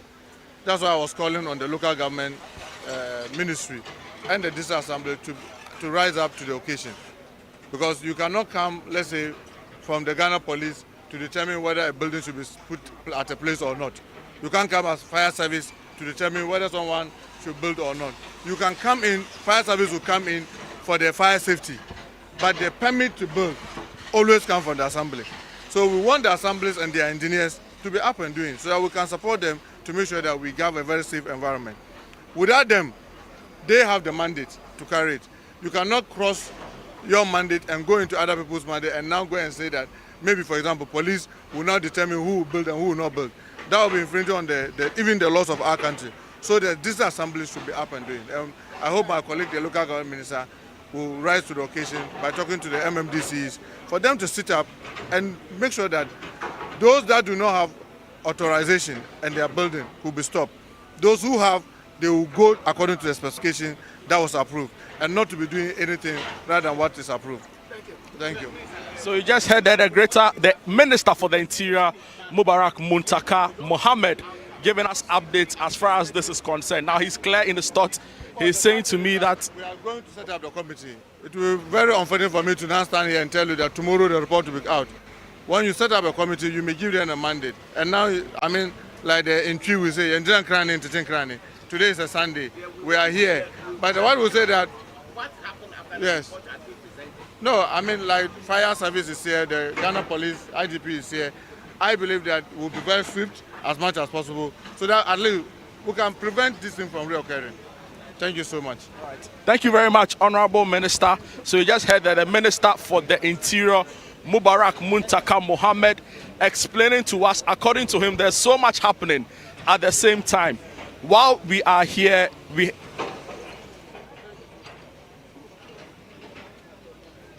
as we speak right now, the Minister is clear in his thoughts. Hopefully we'll try and see if we can sneak in one last question, but he's on his way out, and that will be very difficult to do at this moment. But he's been clear. He said that they are leaving here right now because they have to report to other incident scenes. He made mention of Sakumono, where there's a situation right now. He also mentioned Achimota. We are not clear exactly what the situation is, but he said that officials are here, high-ranking officials from the various state agencies who will be overseeing this particular incident. Now, he also called on the assembly to be up and doing. In fact, he mentioned the Greater Accra Regional Minister and called on her to come up to task as far as dealing with issues around building permits in the various assemblies are concerned. Now, according to the minister, even though eyewitness reports account that 2 more persons may be in there, it is unverifiable information, and they are still going ahead with the rescue effort. And as and when they are able to make any headway, they will come back to the media and report on it. The minister also, in his address, called on the public to abide by the rule, reiterating an earlier comment made by the vice president when she got here earlier in the day to assess the extent of damage. Now, listening to the minister, he also raised serious concerns around the use of building materials in this particular building project. If you listen to him carefully, he's particularly mentioned the iron rods that we can see in display. Now, we are being told that the owner of this particular building, we are not really sure of, but law enforcement would get to the end of this and make sure that those who are or have a role to play in this are punished or made to face the full rigor of the law. So those are the words of the Interior Minister. He was really emphatic on his pledge to ensure that indeed those who are culpable in this process we've seen or in this building collapse are made to face the full rigor of the law. So that is the update as far as this is concerned. There's so much happening here. We've also seen that the IGP is still here. The Deputy National Security Coordinator, Elizabeth Yanka, I believe is also here, and she is getting some briefing as far as the process is concerned.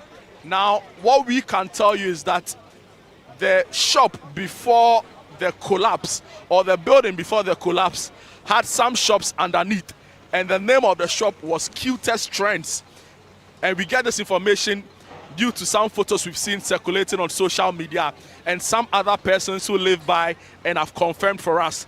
Now, what we are being told is that a woman usually sleeps in there, although we've not been able to confirm that now. And according to the minister, even though it is believed to be true, it is still unverified report. And as and when they are able to confirm that, they would let us know, and I'm referring to those of us in the media and the general public at large. So Nana Tufo Boateng, this is the latest updates as far as this is concerned. The minister is calling for cool heads. I think the biggest takeaway from his comments is that those culpable will face the full rigor of the law. Citizens must comply with all the requisite processes as far as building is concerned. And he also talks about the fact that it's important for all of us to wait for the investigations to be conducted before we are able to understand the full extent of what is going on. So this is Channel 1 TV's live coverage of the building collapse that has taken place at Avenor.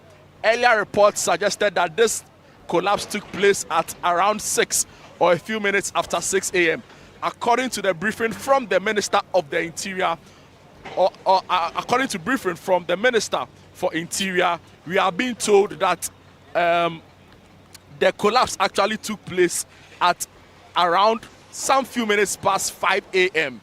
Right? So the latest update is that this didn't happen at 6 a.m.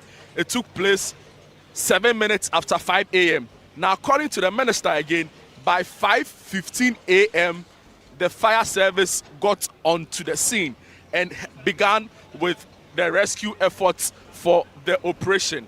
So 5:07 a.m., reports coming on the building collapse. 5:15, National Fire Service officials get in here together with the ambulance service. And at 5:56, that was, oh sorry, I beg your pardon, 9:56, that was when we saw multiple excavators come in place. The first excavator came in somewhere around 8 a.m. That means that a solid 3 hours after the incident took place, the first excavator hadn't arrived. And according to many at the time, that was a problem that had to be dealt with. In fact, that was a question I wanted to pose to the Interior Minister, but we didn't get a chance to ask him that concerns around the delay in the arrival of the excavator that was used in the process. So this is the update as far as the building collapse exercise is concerned. And we are getting reports that a lot more officials are expected to be here. Earlier, the Member of Parliament for the area, Ernest Kion Adomako, was here. For those who are just joining our live coverage, Avenor is a district, one of the 8 electoral areas in the Okaikwe South constituency.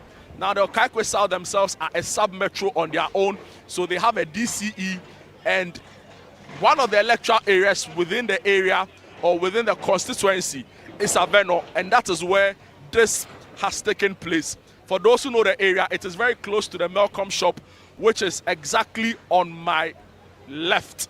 And for those coming from Circle and Tesano, you would use my right, which takes you to North Industrial Area, Fan Milk, Tesano, and the Kwame Nkrumah Circle interchange. So this our coverage. So far, we've heard from the Greater Accra Regional Minister. When she spoke to us very early in the day, she was upset with the delay in the arrival of the excavators. At the time we were speaking to her, we saw the excavators come inside. We've spoken to the Member of Parliament for the area, who also raised concerns around the information, the level of information we've received in this ongoing rescue effort. We'd heard from the Deputy NADMO boss, Teddy Ed Addy, who also mentioned to us that they were engaged in different kinds of operations, made mention of the fact that the command post had been formed and all of that. And now we've heard from the Minister of the Interior, Mubarak Muntaka Mohammed, who has explained to us the different things happening here and the latest updates that we have. 3 rescued, 1 survived, 2 unfortunate deaths, and we are still waiting to see what the final outcome of this will be. But it's fair to also say that some extensive level of work has taken place already. The excavator has dug very deep right now, and they are trying to still clear the debris as much as possible. Before they could dig that deep, they had to get rid of an ECG transformer that was in their way. The Ghana National Fire Service, together with officials from the Electricity Company of Ghana, came to help in that particular exercise. So from Avenor, this is the latest update as far as rescue efforts are concerned. Also, the minister made reference, or there was a question posed to him about whether security agencies are up to the task, and also the assembly in dealing with what is feared to become a trend as far as building collapse incidents are concerned. There was Adenta not too long ago. There was Accra New Town, which also happened on a Sunday like this, where 3 people died and many other people were injured. Now, according to the minister, the various agencies have what it takes to deal with the matter. So we'll be following the issues very keenly. We'll be updating you by the second as this matter unfolds. But for many other people, if it's indeed confirmed that 2 other people are in there, every second matters now. every minute matter now, and it's important that we are able to get to them to deal and rescue them from the rubble and the debris that is currently over them. So these are the latest updates so far. Thank you so much. Jude Duncan coming to us live from Avenor, where the rescue operation continues. Search and rescue operation at a building collapse site. This is in North Kaneshie, and Jude has given us a description of the area. Earlier, you heard from the Minister for the Interior, Mohammed Muntaka Mubarak. Let's now speak to the Executive Director of the Bureau of Public Safety, Dr. Nanayao Akwada. Doc, good afternoon. Thank you so much for joining us.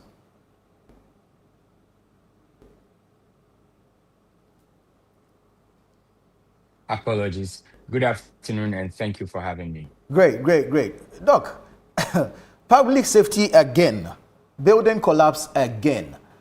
Are we not learning any lessons? Well, my straight answer to you will be, are we? Are we? Because we have seen these building collapses, over the years, right? Commercial properties to private properties to, social, all kinds of properties are collapsing on innocent Ghanaians and, people losing their lives. But as a country, consistently, we have failed to learn from such incidents, something that in all civilized jurisdictions, it is done. Okay. What we, as a, these are not matters of lack of laws. Ghana has a robust building regulation, very robust one. I think is one of the best in the sub-region. But we do not enforce these. Okay. We have seen, major collapses where our resources were stretched. We had to rely on external sources to resolve, some of these or bring things to normalcy. And we have still failed to learn from this. We are still allowing ourselves to be, build first and approve later. People are building and getting approvals later. We are largely engaging unqualified contractors, building engineers to supervise sometimes very, very, mass building, mass structures. And so until we take hold of the bull by the horn and get enforcement to the ground, these stories will be recurring like all public safety issues. If you don't go to the root and resolve it, it will only recur. And so we want to pray for the dead, if indeed people have lost their lives in this, and call on, the city authorities, call on governments to ensure that the various municipal, district, and metro assemblies, rise up to the occasion and do their jobs. We do not have to let people build. We do not have to corrupt the system in such a manner that people think it is okay to build before you get approval. There's a reason why the system has been arranged that you must get approvals before you start building.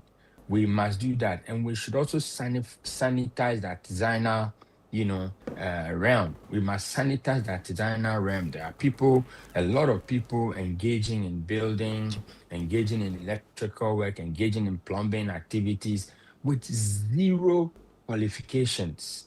Okay. And most of these people are engaged because they are cheap. And if they are cheap, then they will endanger the lives of other people. Assuming I was a qualified mason, engaged to perform work in this place, and whoever the structural engineer was, whoever the architect was not qualified, he puts me in danger. Assuming I'm there as a tiler, and then whoever did the mason work, whoever put down the drawing is unqualified. Me as a poor tiler going to look for my daily bread, I'm in danger because the state has failed to enforce the robust laws, the robust regulations that we already have in place. Doc, let's take the various actors one after the other, because I believe they all have a role to play. So for the developer, well, what should be the caution to developers out there? Well, the developer usually is the one who has to do all the paperwork with the district assembly or the local authority. Most developers get frustrated because they put in their plans, they put in their request to build, the request for permits, and the permits do not come. It takes forever. So what do? They go ahead to start building, start construction. When you identify them and you come and post stop work, produce permit, then they start chasing, folks around. And sometimes they even ignore those stop work notices that are issued because the system largely does not respond to the demands. It could be as a result of, the local authorities being understaffed. These are things that we know already. And there are things that we are failing consistently to, resolve. And as long as we continue to fail to resolve these, we will not have any difference. But the builder is the first to get a qualified architect to put the plan together for them, to move to the assembly area to get their permits, and then assemble a qualified team, structural engineers, quantity surveyors, everything to go into this project. If you don't, you're going to have people, creating a floor that must use a ratio of 1:4 or 4:1. They will turn the ratios upside down, and you end up having, poor quality work done, and then at the least stress, these buildings will come down. Then we'll move on to the authorities, because this is not the first incident. Investigations have been conducted into several other incidents, but usually there's no public closure on these matters. So what should be the way forward regarding these unfortunate incidents? The Bureau of Public Safety, since as far back as 2017, we have always been asking the state to put out the investigation reports of some of these incidents, right? These are not national security matters. There's nothing national security about a building going up in flames or a market going up in flames or, a building collapsing.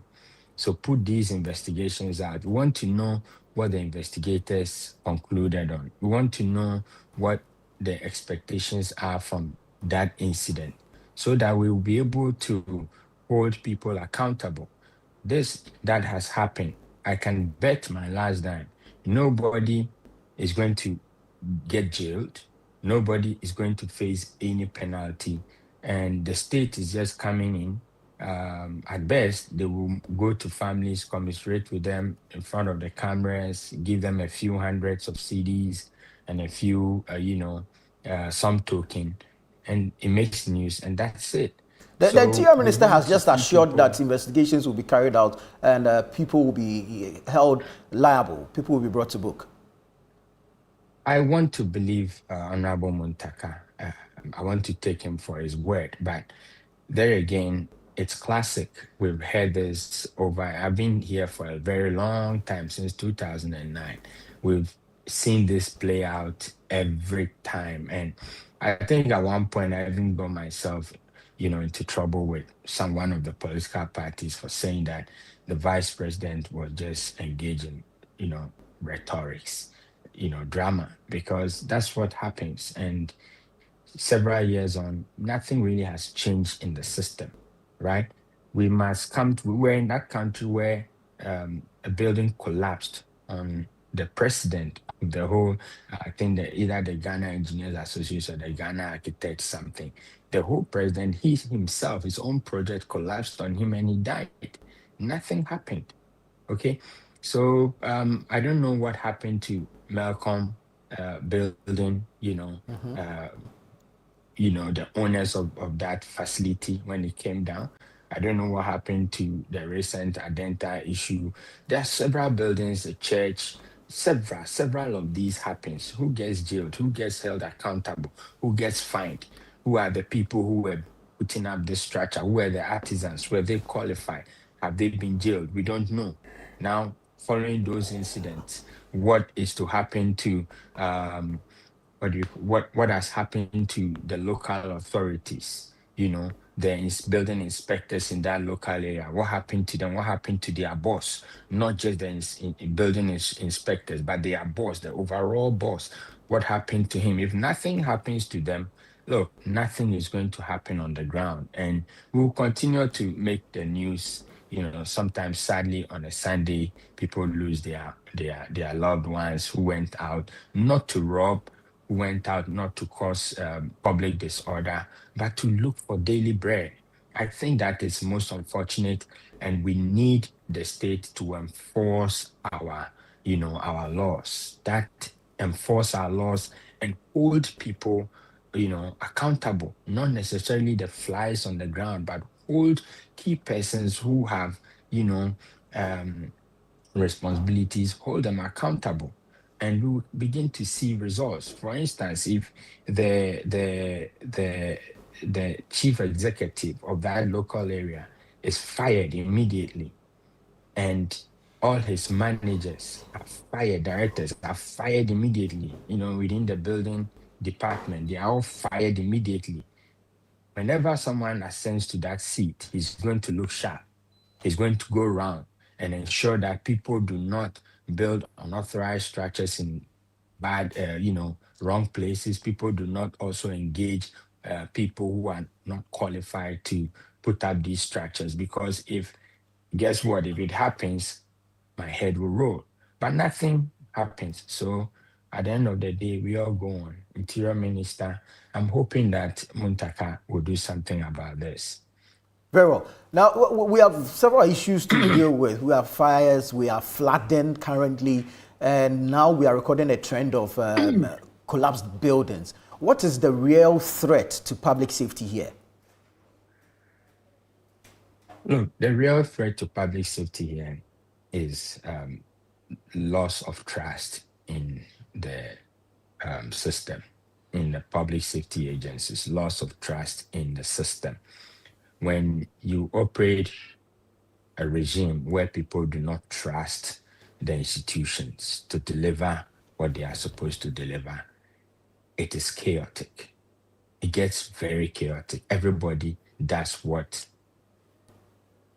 sorry, everybody does what they want, and that's social disorder. And so we as a people must make sure that we are carrying out our institutions in such a manner that people trust them. When I walk into a church building today, even here in the United States, I am confident that the building largely, 9 out of 10 chances, the building has been inspected by a third party, which is the state institutions, and they have certified that it is worthy to be occupied. I am certain that they have given them the total number of occupancy that the building can hold at a time. I am certain that if something should happen in this building, 9 out of 10 times, I'm going to have public safety institutions arriving to the place on time. It builds, trust in the system. But what we have now, everybody knows that the system does not work. And so everybody is doing what they have to do. And it's not good for nation building. Very well. Then there's also the matter of emergency response, if you can comment on that. Times that distress calls are made and times that our security agencies respond to the issues. Well, I must say, when it comes to emergency response, I believe that for our country, if you speak to, let's say, the police or the Ghana Fire Service, they will tell you of all their challenges that they have. But as a country, we have to establish a threshold that when you call an emergency response agency, they will show up within 3 to 5 minutes or 10 minutes. We must have that thing done up to date. We really don't know the response time of, say, the police or, say, the fire service or, say, the ambulance, right? We must establish that it helps people in planning for such emergencies as well. But we do not know. One of the biggest challenge of our emergency response agencies is that sometimes in times like this, they fail to effectively coordinate. And we have seen that in the August air crash. We have seen that in several incidents, explosion incidents that have occurred, where I think recently we had one where the minister also clashed with the fire service, team on the ground. So our actions during an emergency are poorly coordinated because we do not simulate some of these incidents as a drill form, even as a professional in industry. Okay, we are required to annually simulate a set of emergency incidents and see how our first responders will react, see how co-workers and workers will react, see how top executive management react, and then we evaluate it, identify all the gaps, and then put forward measures or educational awareness campaigns to block those gaps. As a country, we rarely simulate emergency situations, right? We rarely do that. So when real emergencies happen, then we are found chasing our tails. But if you ask me, I'll tell you that the emergency response agencies, the police, fire service, ambulance, they are very selfless.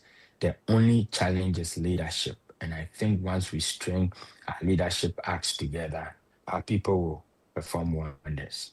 One of the challenges our security agencies, or if like emergency officers raise, is usually access. That sometimes they have difficulty accessing accident scenes. We take the Adenta one for example.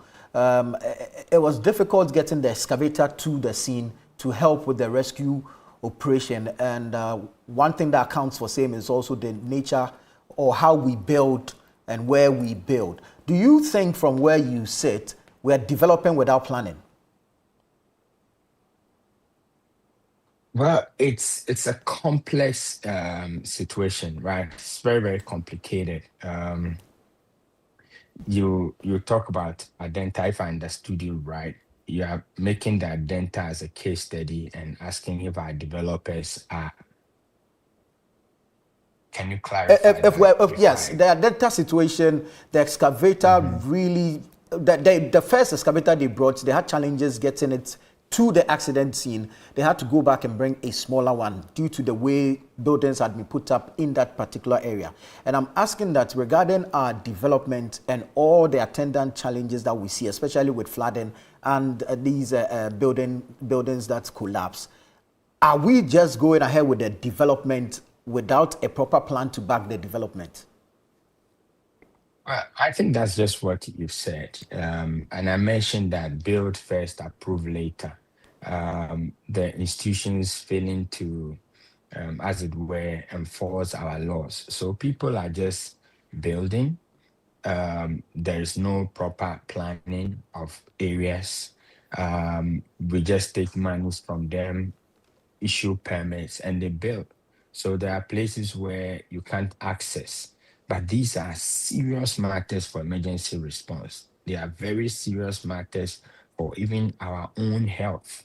Okay, where you live in an area where the buildings are clustered together, there is no road access, everybody is building any space at all they have. It presents a very, very, dicey situation. And most of the time, it comes back to us. It comes back to hurt us. You can look at the situations in the markets, right? We allow people to, put up stalls anywhere, build on fire hydrants, connect power anyhow.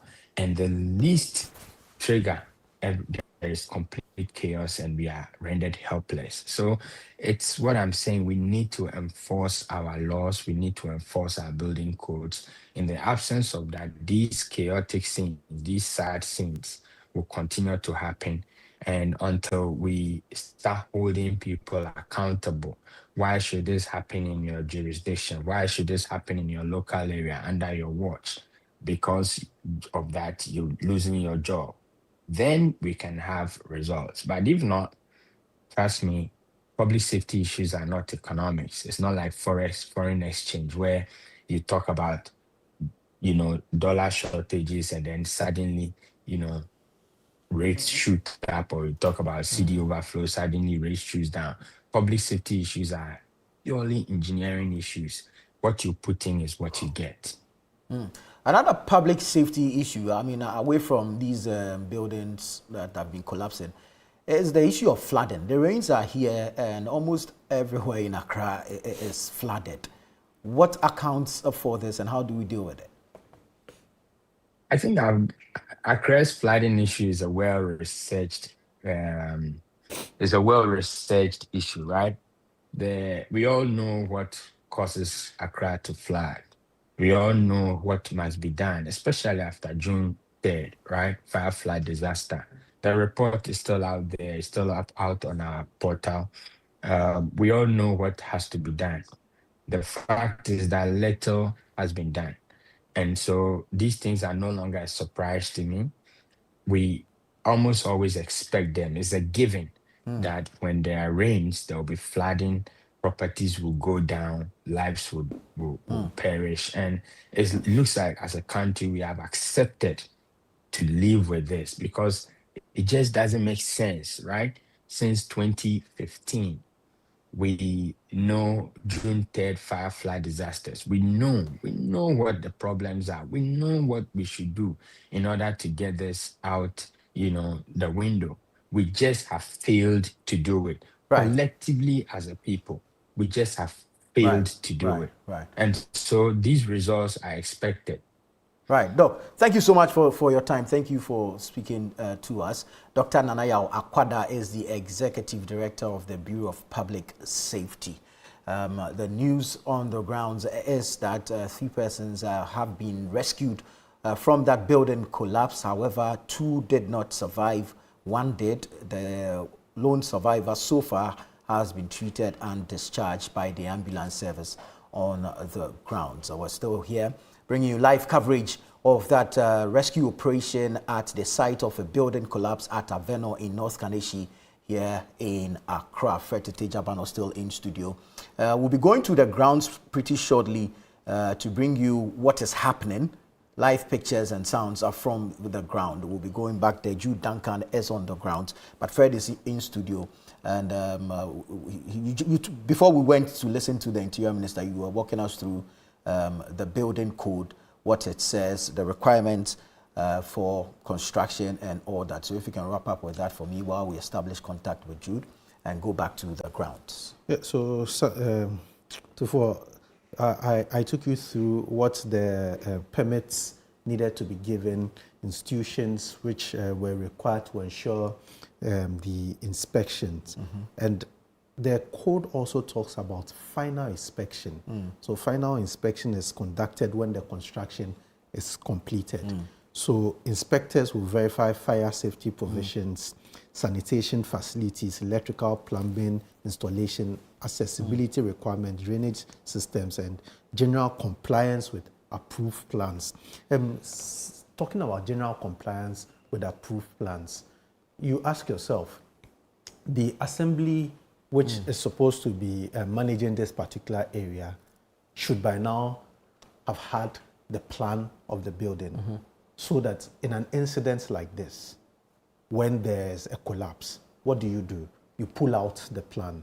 What's the structure of the building? Was it a 3-floor building? How was it put up? How was it constructed? How does it look like?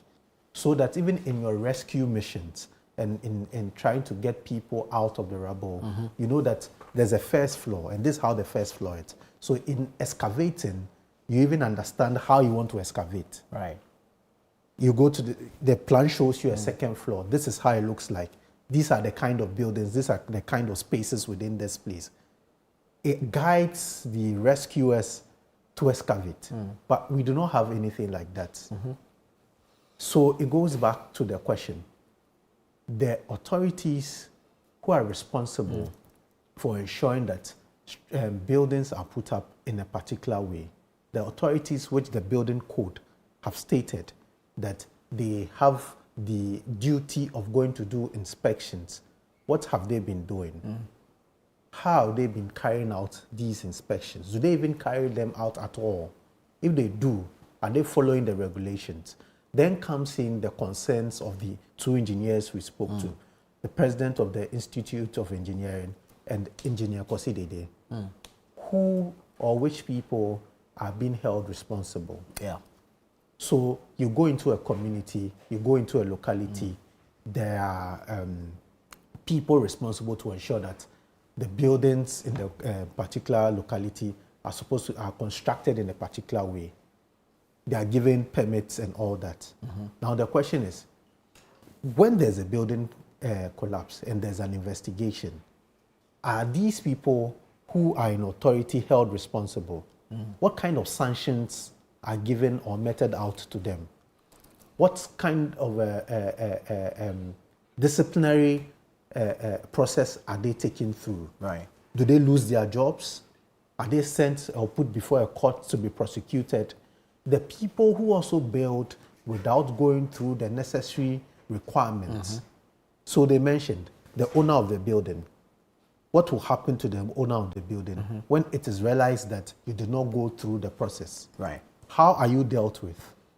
Is it going to be the normal thing of, oh, the construction, we've invited a person to the office and what we hear is there's nothing happening. That's the end of the story. The person moves on to go and construct somewhere else. Because people are not being held responsible, because people are not being punished, from the people in authority to we, the ordinary people who put up buildings, we now feel like we can do anything, anyhow, and get away with anywhere, it. without recourse to the law, and we get away with it. And that's what has brought us to where we are. We look at the Malcolm disaster.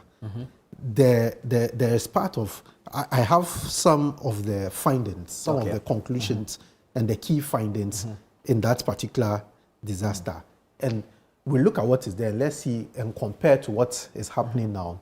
Maybe there might be similarities. So the Malcolm disaster, which happened somewhere in November 2012, these are some of the key findings from the engineering point of view. They said the building suffered from serious structural deficiencies. Concrete used in part of the structure was below the required strength. Some columns were inadequately reinforced and overloaded. There was evidence of poor workmanship and departures from approved engineering standards. Regulatory oversights and inspections were inadequate. The collapse was primarily linked to construction and structural failures rather than soil conditions. These are the recommendations after the report and findings. It says, strengthen building permit and approval processes. That's the first recommendation. That's the first recommendation, to strengthen building permit and approval processes. Enforce regular inspections during construction. Then it goes on to say, improve regulations of engineers, architects, and contractors. Establish a national building inspectorate. Ensure quality control construction materials. Quality control of construction materials. Introduce sanctions for non-compliance. Improve capacity of local authorities. Create a database of buildings and construction projects. Enhance public awareness. These are the recommendations which have been made. This thing happened in 2012. The report was concluded in 2013. We are in 2026. How many years now? Over 10 years. Yeah. Over 10 years. And we are having similar things happening. And the engineers, even for example, the Adenta issue, we are told by the president of the Engineering Institute that the person did not have a permit. The person did not go and seek for any architect to draw. There was no engineer. There was absolutely nothing. You see a building going up in your locality as a municipal works department chief. as a DC, as someone who has been employed within the municipality or district to do something, and you don't go and check whether there's a permit. And if you check whether there's a permit and there's no permit, you don't even go to stop the work. You don't even go to bring the building down because this building does not have a permit. It hasn't gone through the process.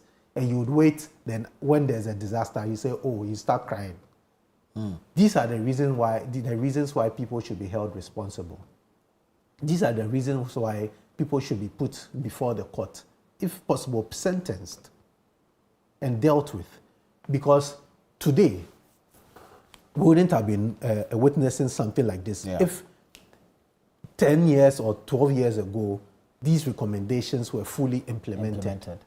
Yeah. We wouldn't have 2 people losing their lives. We wouldn't have rescuers and search workers looking for people who are trapped in the rubble.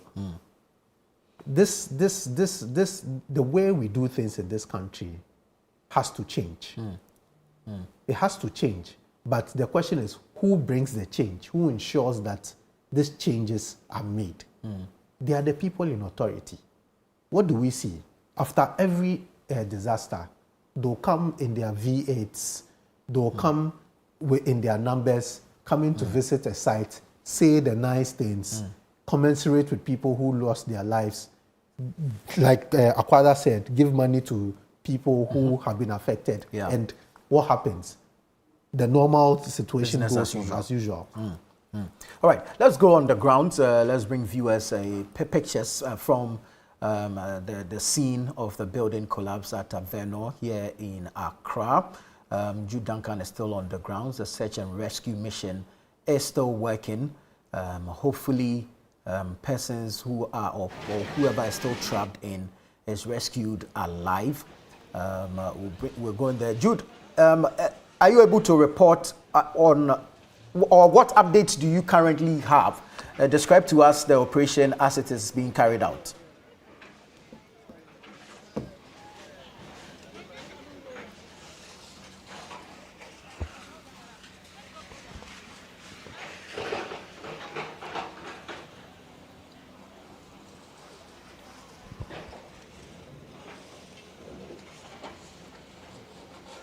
So Nana Tufo Boateng, since we last spoke, we've seen that the convener for this nonsense must stop campaign, who is also a pastor, Reverend Dr. Lawrence Tete, made his way here.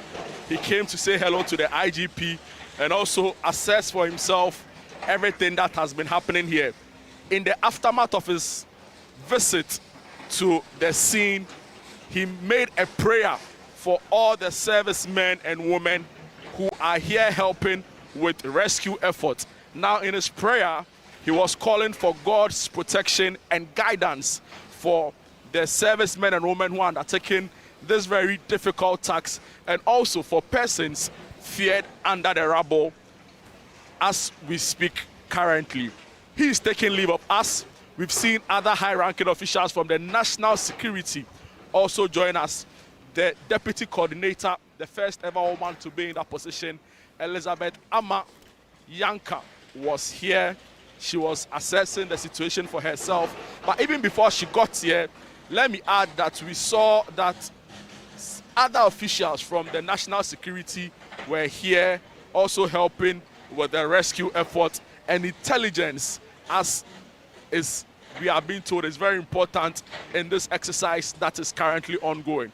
Now, Nanatufo, shortly after the visit by the man of God, we saw 2 containers that were partly demolished being brought to the makeshift command center. Now, these containers will turn out to be safes where valuables and other precious items are being kept.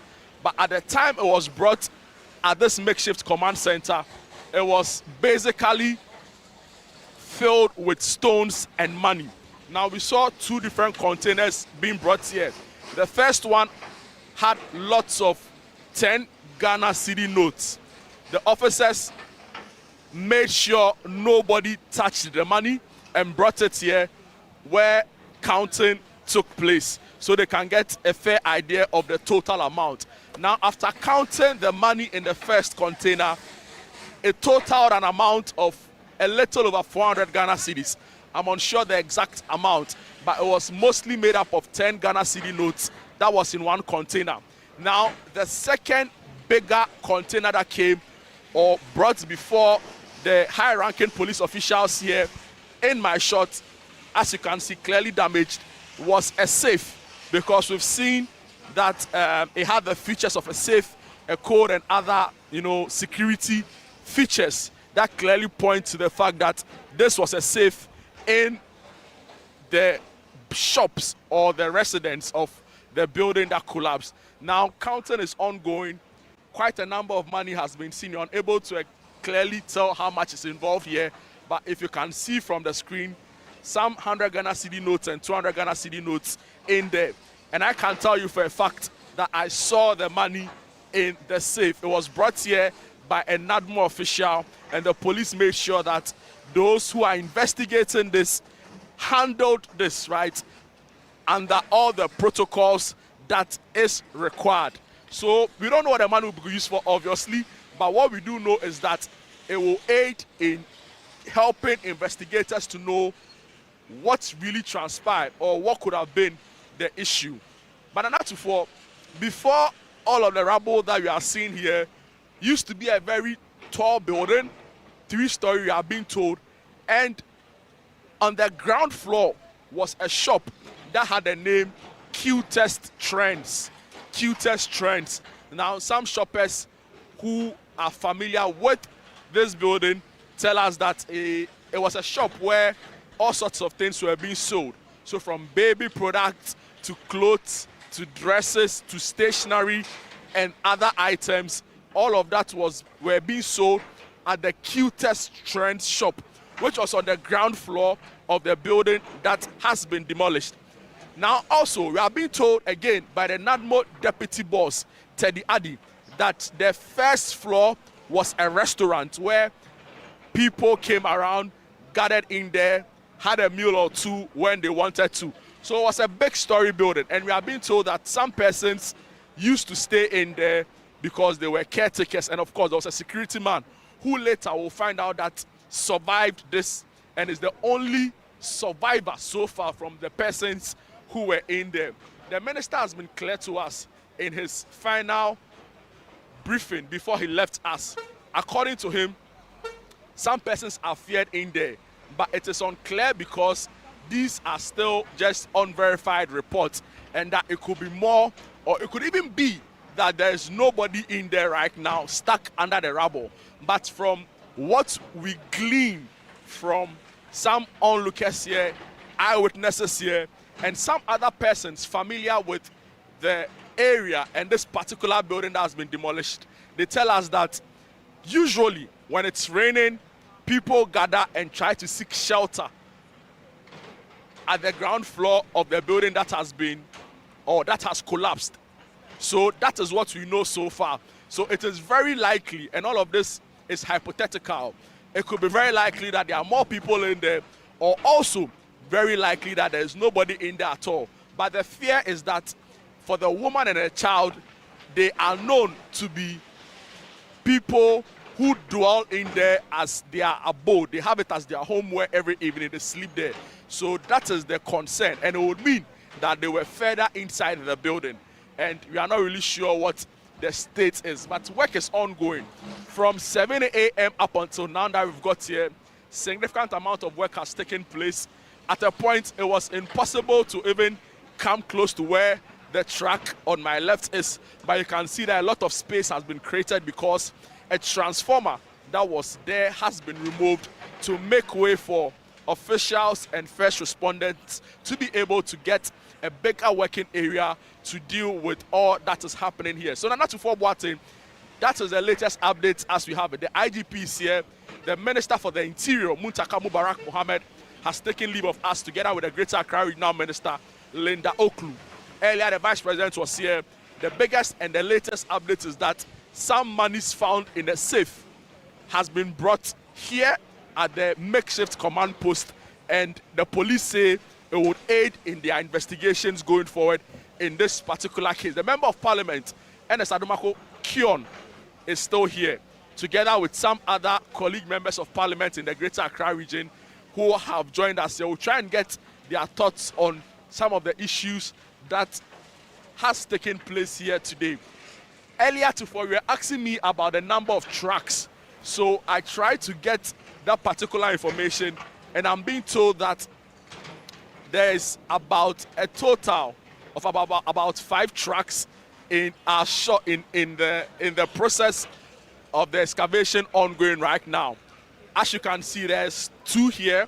There's one on my far left, and there are 2 that are going to deposit all the debris they've picked up here. So rescue efforts ongoing, and very shortly, according to the Ghana National Fire Service, we'll get a clearer sense of what the situation is. But also for those who are just joining us, the building that is right next to the collapsed building, we have been told by the Minister for the Interior that this building is coming down. It has no future and it would have to come down because it has been compromised. Its structural integrity can't be vouched for, and clearly it is not in a good shape to still remain. The minister also mentioned that if you look at, for instance, the kind of iron rods that were used in the building project, they look inferior. Hence, concerns around the kind of building being put up has become rife again. And the minister has assured that investigations will take place and the necessary sanctions will apply. I asked the minister if he indeed knew who the owner of this building was, and he said that the law enforcement will do the necessary investigation and get to the end of that particular matter. So, Nana Tufo Boateng, that is the latest updates here as far as this demolition, or let me say, a building collapse and now rescue. Let me correct this, it's not a demolition, it's rather a rescue effort from a collapse that took place at 5:07 a.m. this dawn.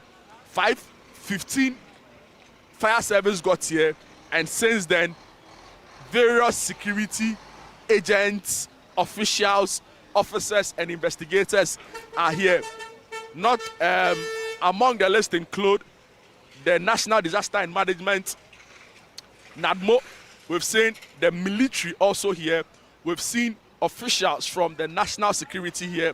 We've seen the police here in their numbers. The Ghana Ambulance Service is also here, as well as some other officials from the K9 unit of both the police and the military. They came with the specialized dog, the Ghana National Dog Academy. They brought their specialized K9 dogs to help with the rescue effort, and so far that has been going on successfully here at Avenor, where the building collapse took place. Right, Jude, if your camera could pan around a bit so we can better appreciate the angles at which the operation is being done. 2-4.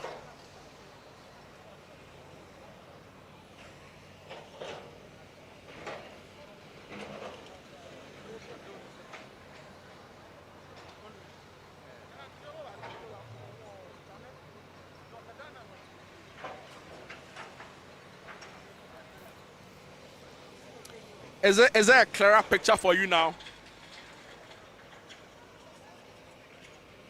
Great. So we can see the operation being carried out. Hello, 2-4. 2 excavators to the far end and then 1 working opposite it. Hello, Nana.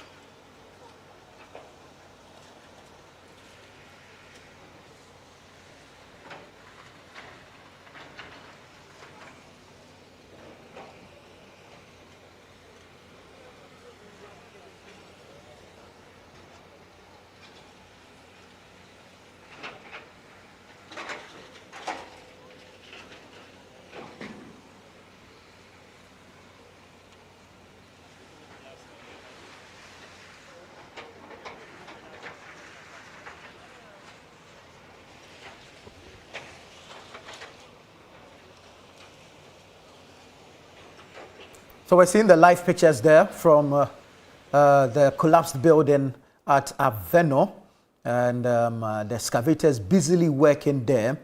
We can tell from the time the transformer was moved and now the excavator has had a bit more access to the collapsed site, and the two on the left have moved up onto the building itself and are excavating debris from the building. There's one to the right that is also, it looks like it's loading the debris onto a truck for it to be carted away.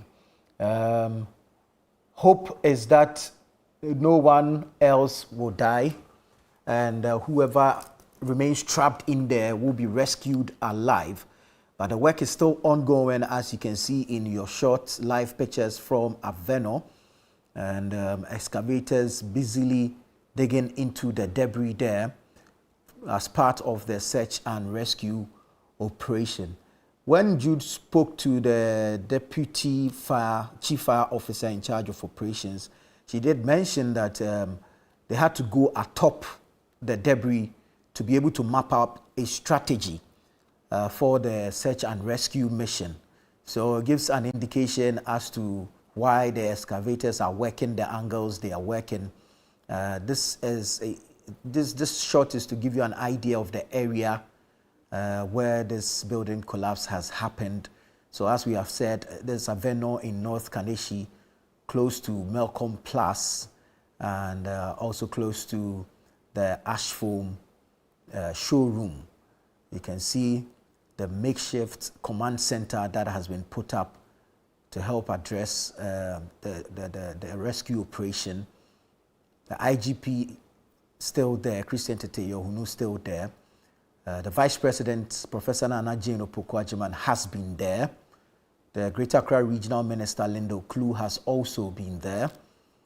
Minister for the Interior, Mohammed Muntaka Mubarak, has also been there. The Member of Parliament for the Ukaikwe South constituency is there. And officers or officials from the National Disaster Management Organization, NADMO, the Ghana Police Service, the Ghana National Fire Service, the Ghana Ambulance Service, and the military are all there. Would have been great to see the other angle where the adjoining building sits and look at what space has been created there by the excavators as they continue to dig through the rubble. We're working to see if we can bring you shots from the other end of the collapsed building, but clearly work is still ongoing. You can see the machine operator being quite careful with the digging. So they go in and then they scoop the rubble and they load onto the truck, and that is what is currently being done. So the cameraman is panning so you can see the other side of the collapsed building. So it appears to me as shops on the other side. What looks like a food joint, a Lotto kiosk. So they are wooden shops, yeah, wooden structures. Yeah. Structures over there. Now, when you look at the current videos you are getting from the place and compare it to what we saw in the morning and some few hours ago, you would realize that the debris, the level of the debris has reduced as compared to about an hour ago, where you had a lot of it up there. You realize that because of the excavation, a lot of the debris have reduced. The excavators are working quickly to be able to take away the debris from the site and see whether we could still get people in there or not. You check the surrounding of the area, and this we mentioned earlier. In incidents such as this, a lot of the times you see the general public or coming closer to where the incident is. But from the shots we have from the place, you realize that it's been well managed. The management of the area has been very good. Crowd the security has been able to cordon off the area to ensure that the expected the people with expertise are the ones within the cordon of area, so the work can go on smoothly. Time passed, you see the members of the public who are usually the first respondents, or massing up around the place. But this situation, you realize that it's just the people who would need to work in the area who are there, including journalists. It's quite a good action taken there by the people. And very well. Let's go back and hear from Jude. Jude Duncan is still on the ground. So these are his live pictures from Avenor. I don't know if a discovery has been made yet. Let's find out from him. Jude, what's happening? What's going on now?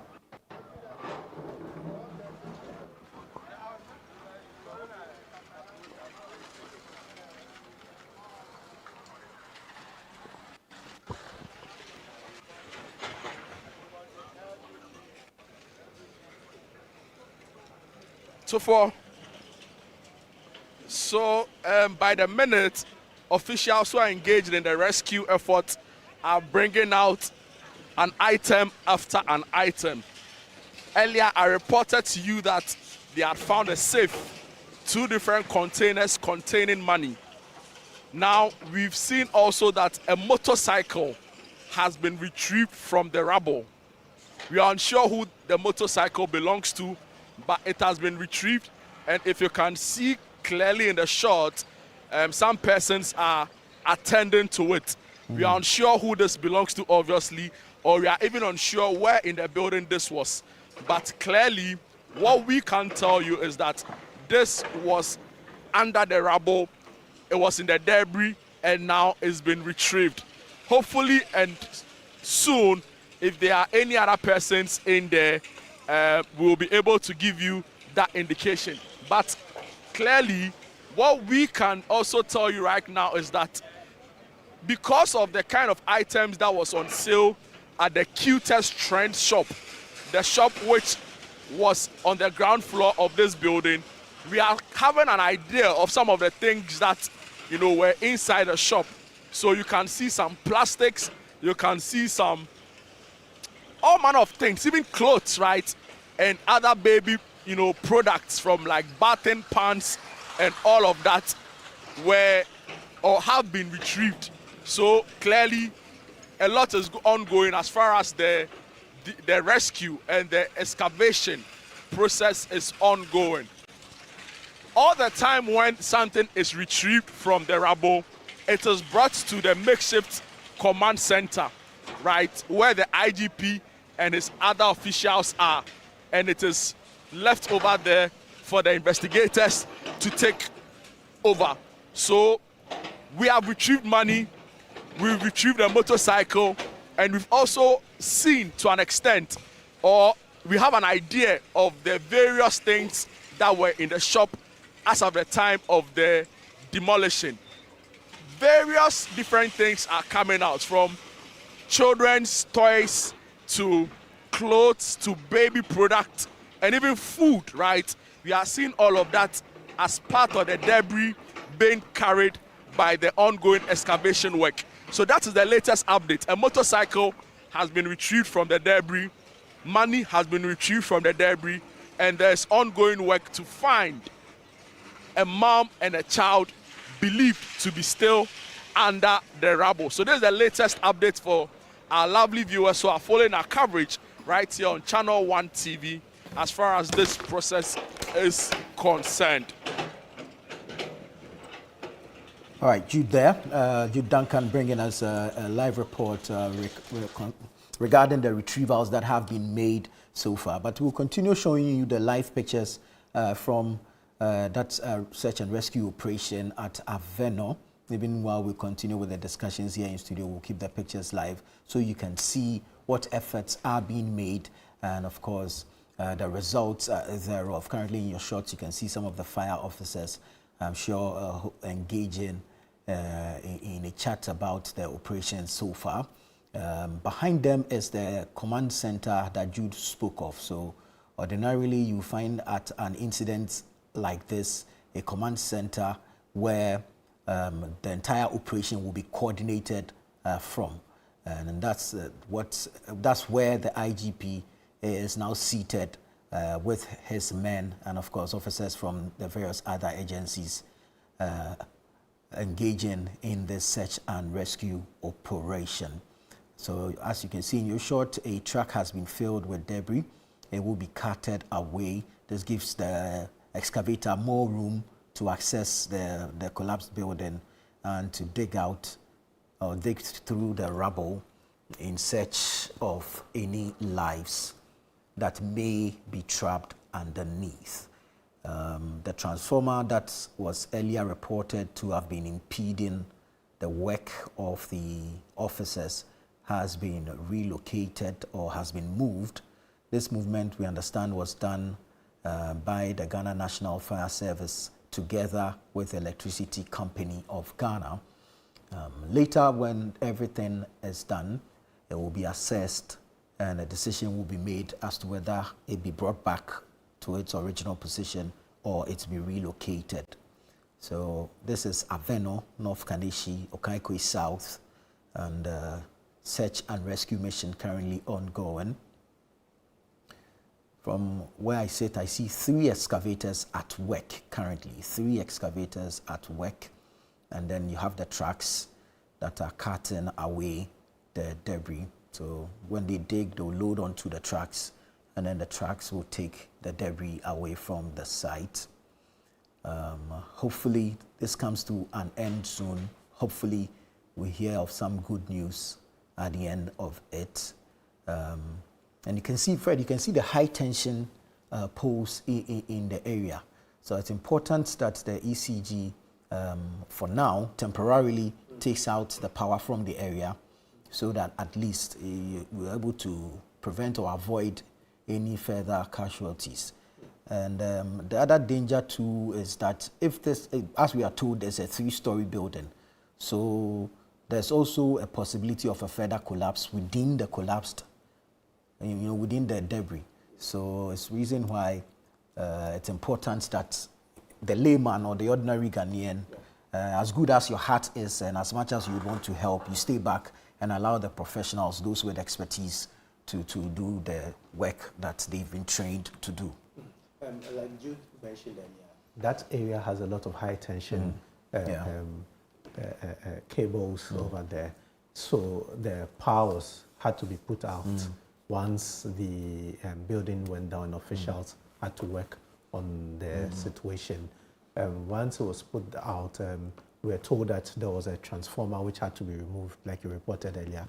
That transformer has been removed. The hope of everyone is that it's 3 p.m. It's 3:30 p.m. now. The building went down at 5 p.m. 5 a.m. 5 a.m. It's been about 10 hours to 11 hours of rescue mission. The hope is that this rescue mission is able to end before night or before evening, where the place becomes dark. Because of the situation, the lights are out. So it would be really difficult to continue a search mission in the evening without lights. It's the hope of everyone, and I'm sure with the officials, that they would be able to at least get the debris out of the place before night falls and it becomes dark, and it makes the work much more difficult. More security officials are coming into the place. It looks like the items they retrieved are being, they've loaded it onto the buckets of a police truck. Yes. We're not sure where they're taking it. A lot of these things would be used as exhibits for investigations. So the police would need to keep it safe so that when investigations begin, they can have all these things to help them to be able to investigate this particular collapse of the building. In investigations, you talk to people, you talk to owners, you talk to members of the public who live around the place. Also, you need to identify some of the things within the building. So what was the building meant for? What was it constructed for? Was it a residential facility? Was it a commercial facility? Property, yeah. Or was it both? And if it was a commercial or residential facility, what kinds of things were within this particular building? Were they permitted to be there? Did they contribute to a collapse? So it's very important that the investigators and security officials, once they see some of these things, would be able to have to take them for safekeeping to allow for investigations. For example, the money which was found, you need to count the money. You saw the officers counting the money, know the amount of money within there. Somebody will surely show up to be the owner of that particular shop. That person can help identify who actually rented the shop to her or him or her. That could lead to the owner of the building. So there are so many angles of investigations which would take place, which would need evidence. And it's so important that we are having these things being kept and not just left around because maybe they are destroyed or there's no use for them. So it's good.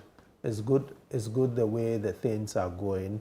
It's also very encouraging that you still have these officers from the National Fire Service and other agencies not giving up. Usually you go to certain places like that and you see that there's an attitude of we've done what we can do. Yes. Let it go. But from the videos and photos we are seeing that these are not people who are giving up. These are relentless people efforts who are putting in a lot of effort to ensure that everything is done there. If there are still people in there, the people will be removed and taken out. If there is nobody there, we thank God that there will be nobody there. But then the debris would be taken out. So it's very encouraging to see that there are dedicated officers who are putting in their best to get these things removed. Don't forget, these things they are doing is also putting their lives in danger. True. It's not like their lives are not in danger. Some of them are going on top of the debris. Some of them are helping remove the things. Even the excavators and where they are stationed. You mentioned that there could be a possible collapse of whatever is beneath the rubble. If that is there, whoever is on that excavator's life is under threat. Yeah. So, I mean, sometimes we need to also appreciate the kind of job these people do for us. Yes, we will hold them responsible for some of their things when they do, but also when we need to appreciate their work, we would have to appreciate it. And these are some of the things we are doing. See, look in the shot, how they are trying to take out iron rods. Yeah, a lot of iron rods. Take out iron rods. And due to the collapse, they are mangled in a way. It makes it difficult. Make it difficult to get it into the truck to be sent away.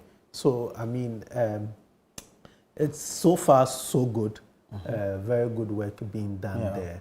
And we need to encourage them to do more so that we are able to get this thing cleared and be assured of the fact that there's no one there. And if there are people there, they are removed. If there are people still there, our prayer and our hope is that they survive the situation. It's not an easy situation.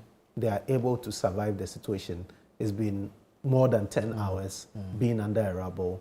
If you are still alive, I can imagine what is going through your mind, how you're surviving the pain you are going through in there. And our prayer is that if there's anyone there, the good Lord should hold them up so that we can get them out alive. If there are no persons beneath there, praise be to God.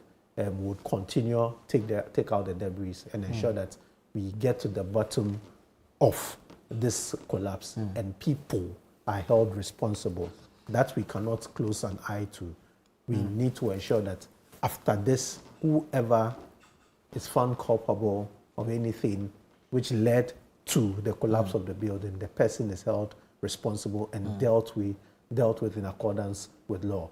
We shouldn't allow this to be one of the other things we've allowed to go in this country, where things happen and nobody is held responsible. This time around, like the Interior Minister says, was going to encourage the local government minister to ensure that his people being the people within the local government service, perform their duties and perform them the way it's expected to be performed. The people are held responsible for some of the actions they take. They are not left to go back to business as usual. Whoever is supposed to be punished, whoever is supposed to face the law, whoever is supposed to respond to things that need response to, are made to do these things. We shouldn't just keep quiet. We shouldn't just watch to allow for something like this to happen again. These things have happened too many times in this country. Indeed. We've mentioned Melcombe, we've mentioned Newtown, we've mentioned Medina. We shouldn't sit down to mention something else. Right. Some of these things need to be taken, and serious actions needs to be taken about some of these things. And thankfully, the rains have stopped. And so it reduces the level of impediments to the work, the actual work by the officers. I think the national NADMO coordinator has shown up there. He should be there somewhere. Yeah, yes, that's Major. him. That's him right there. Also, well, to motivate his men to assist, to assess, and to help with the ongoing search and rescue mission. So indeed, it's an interagency collaborative effort that is currently ongoing in Avenor, where a 3-story building collapsed early in the morning on Sunday. The rescue mission has been ongoing, and so far we understand only one survivor has made it. The other 2 have been confirmed dead.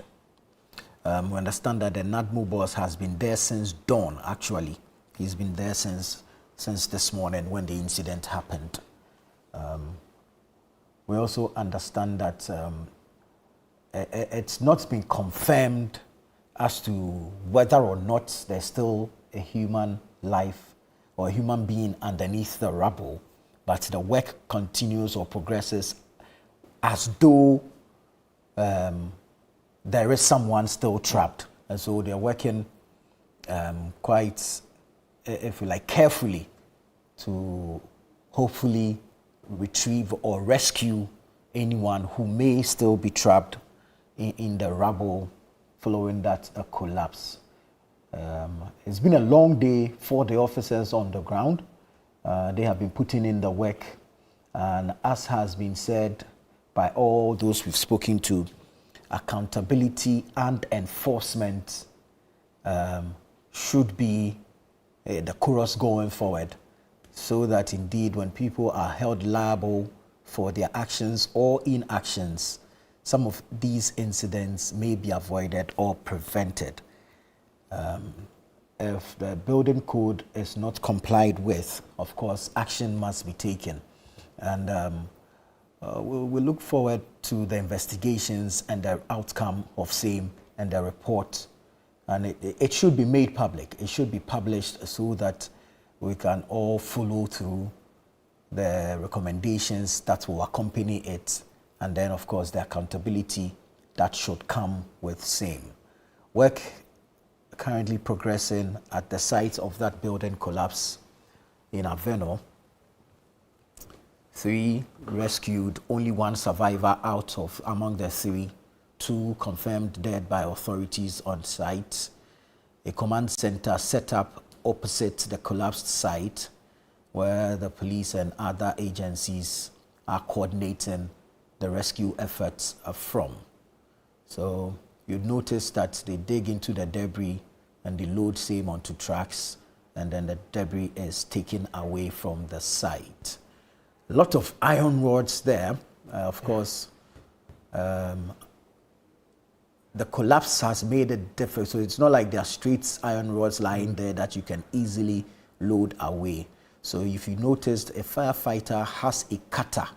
Yeah. The one who had climbed onto the truck, I think he has a cutter with which they are cutting into the mangled iron rods so that they can cut it away from the site. So we're bringing you live pictures from Avenor, and we're showing you what is happening currently there. The search and rescue mission that is ongoing following that building collapse, a 3-story building that collapsed on Sunday morning. Jude Duncan has been reporting from the scene since morning, and kudos to him and his camera crew for all the work that they've done so far. We're waiting for updates regarding the search and rescue itself, and then of course the clearing of the debris, and then what will transpire after. The Interior Minister and the Greater Accra Regional Minister have had to leave because according to them they have to attend to other issues of the national concern or of present concern, and so they have had to leave. However, the Inspector General of Police is still on site. The Member of Parliament for Kaikwe South is also there. The NADMO boss, as we have established, has been there since morning and is still on the grounds. Officials of the Electricity Company of Ghana also there. They have assisted with the movement of that transformer to create space or allow access onto the collapsed building for the excavators to do the digging into the rubble. We want to bring you an earlier recorded interview of the survivor. The one person that survived spoke to Jude Duncan early on. So let's hear what he said. According to the Greater Accra Mayor, Nick Papo, he pointed out to this young man as one of the survivors. He was in the building at the time of the demolition, at the time of the collapse rather, and I'll try to get his thoughts very briefly. Hello sir, good morning and welcome to Channel 1 TV. Good morning. Sorry about the incident you have just faced, and commiserations really with you. How are you feeling? Well, I'm not feeling fine now. In short, I'm not happy at all because what happened today, I don't expect that. Were you in the building as of the time the building collapsed? Yes, no, I did the building now. As I just see the one pillar fall, nothing come out beside the building. One of my colleagues will still said the building. As that one hear the noise, that one still come out. That one still want to snap the pillar, go stand, go give the guy get the house. The next night, the building begin to fall. Now me wrong. Now that one still wrong, and the building press for ground there. So how many people were in the building as of the time the building collapsed? There is 2 people, but one in the mosque there. The building hit that one, but other guy is stay this building, but that one jump and break his ribs. Wow. So he's been hurt. Has he been sent to the hospital? Yeah. Sent to the hospital. Yourself, were you sent to the hospital for any checks or assessment? Yes. They treat my leg. I have some medical issue. What hospital were you sent to? No, ambulance came and take me there and treat me. Yeah. Who owns this building? Do you know the owner? And usually what happens here normally? Yeah, it's a normal building for us. I'm security here. I've been here a year plus. You know, here is where business, the store here is business, where they do business. What kind of business? They sell anything, provision, mineral, this type of thing, water. That is it. But today I don't expect what happened. That is my final issue because now I'm very distraught, of course, as expected. That's the survivor so far. You heard him speaking to Jude Duncan there, but this is a previously recorded interview. It was earlier on in the day. He gave an account of what he saw, that he heard and saw one pillar give way, and that's when he decided to run out of the building. So he is the survivor. 2 have been confirmed dead, and we're hoping and praying that whoever else is found, if indeed there's someone still trapped underneath the rubble, remains alive, survives the situation. So, I mean, Fred, when you listen to the gentleman, it gives you an idea of how busy the building or what it serves to the people around there. Earlier, Jude also mentioned that when it rains, It's a building that people seek shelter from. Now, since we've been here, it's been going through my mind. The question is, look at the time it happened at dawn, and looking at the narrative which has been given about how busy the building could be at certain times, where people go to shop and everything. Yeah. Could you have imagined if it was daytime, where normal working activities were taking place?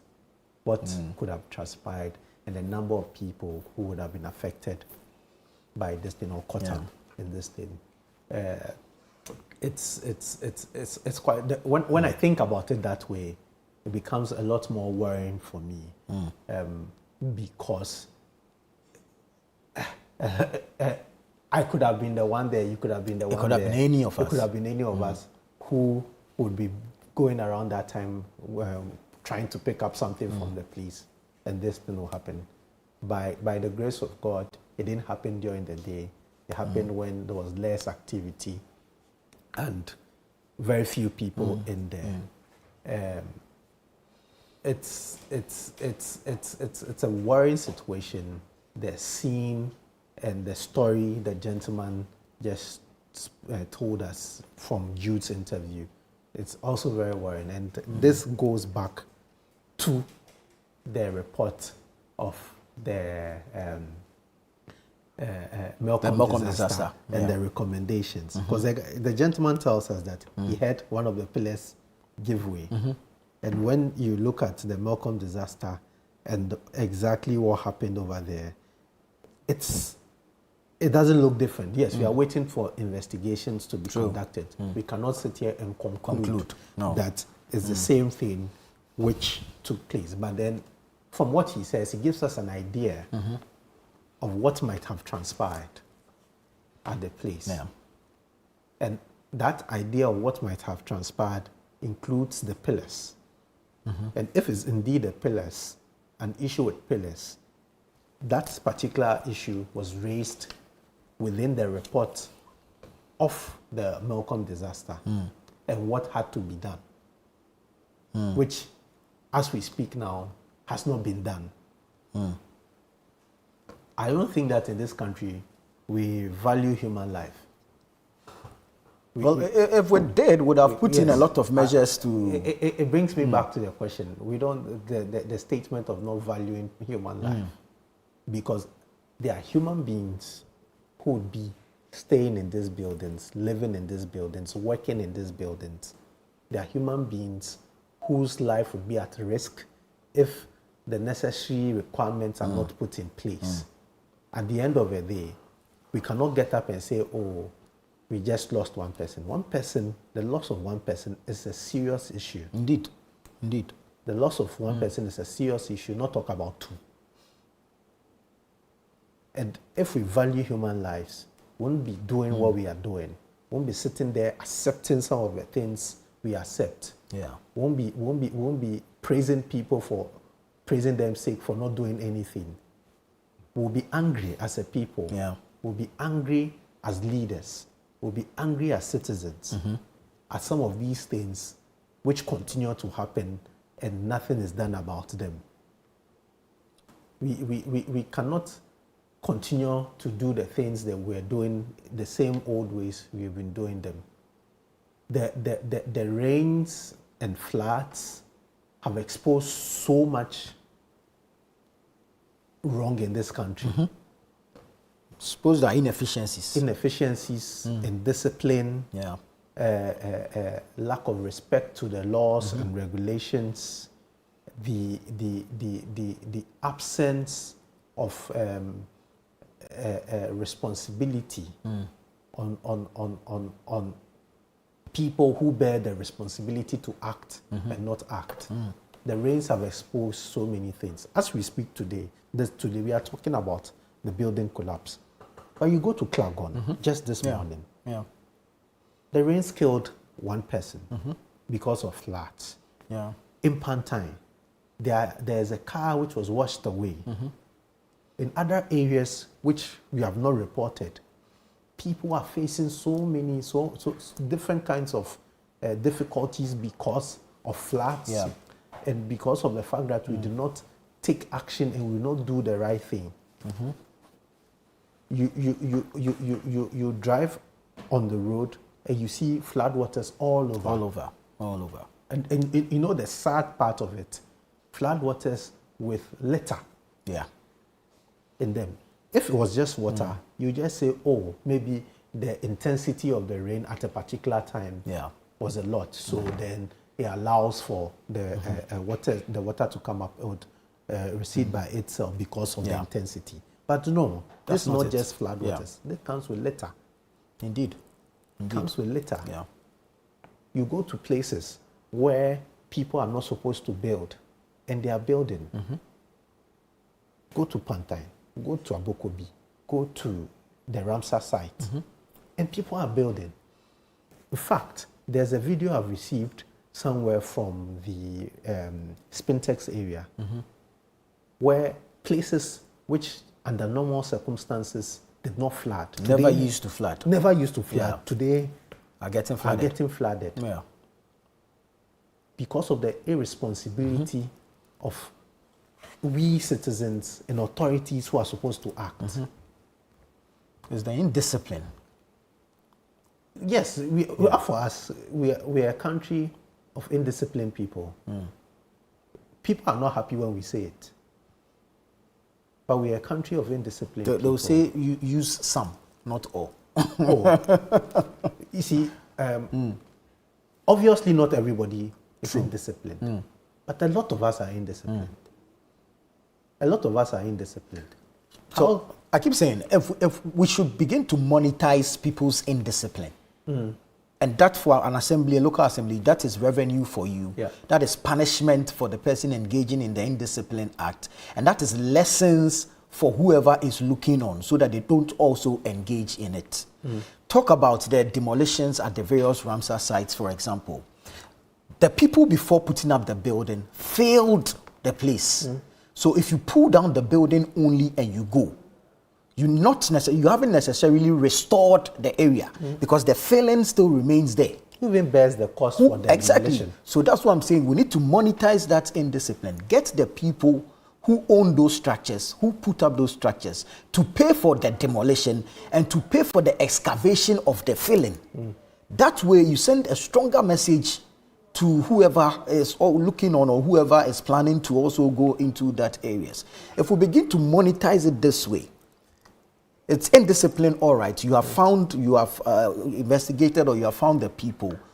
Once you begin to monetize their indiscipline, it sends a strong message. I mean, I believe in that strongly. The assembly generates some revenue, and then the indiscipline is stopped because people now see that there's actual punishment. And then now you are certain, there's the certainty of punishment serving as a deterrent. I agree with you. There was a politician, a famous politician, General Mosquito, says, a law which you do not enforce is an advice. Exactly. If it remains an advice. You don't enforce it. It's an advice. And people decide to take advice or not take advice. So when there are rules and regulations which comes with punishment, and you do not enforce those rules and regulations, everybody does what they want to do, because after all, nobody will do anything. There's no accountability at the end of the day. Yes, nobody will hold me responsible. Nobody will hold me accountable. I am free to do what I want to do. And that should end. We shouldn't continue like that as a country. We shouldn't continue like that as a people. You see, for me, in where I live, sometimes I drive past certain places and I'm like, what is happening here? Yeah. Don't we have people in charge of this place? There's a place where you know very well you are not supposed to build. And you drive past and in 2 days, you've seen that the place has been filled and there's a building taking place. And you know what is interesting about it? The assembly is about 200 or 300 meters away from the place. And the construction of a building is not a hidden... It's not hidden. Process. You see, these are streams. This is a stream where somebody is filling. So there's sand being brought. There's whatever being brought to fill the place. So you can't tell me as an assembly that you did not see what was happening or you didn't take notice of what was happening. You can't tell me as an assembly that when whoever was constructing this building would just collapse, or started putting it up, you did not have an idea. Yes, let's take it that the person did not come to you.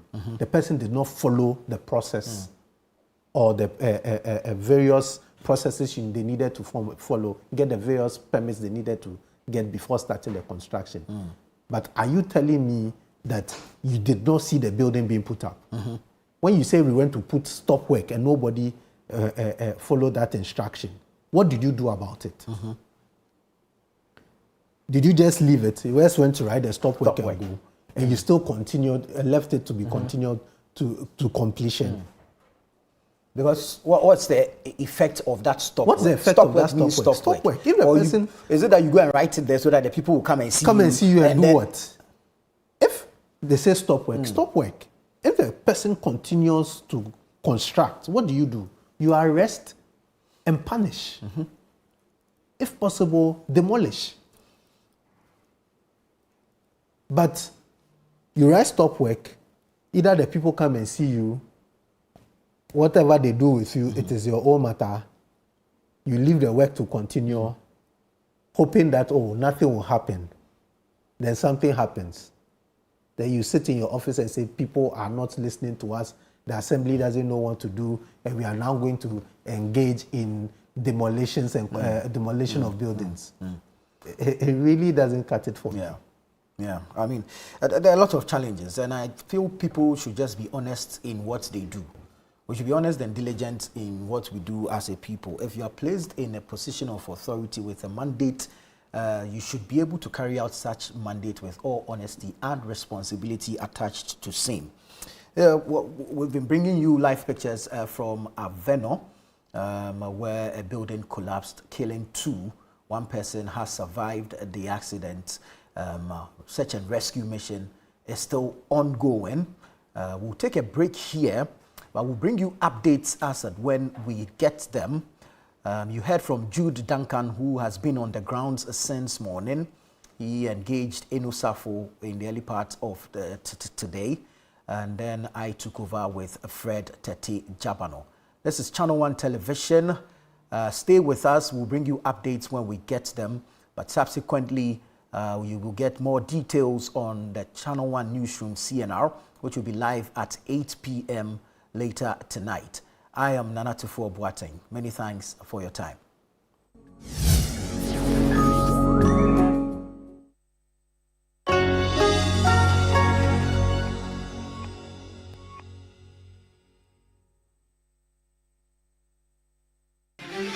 This is where stories rise, where strength speaks, and legends are born out of hundreds of entries.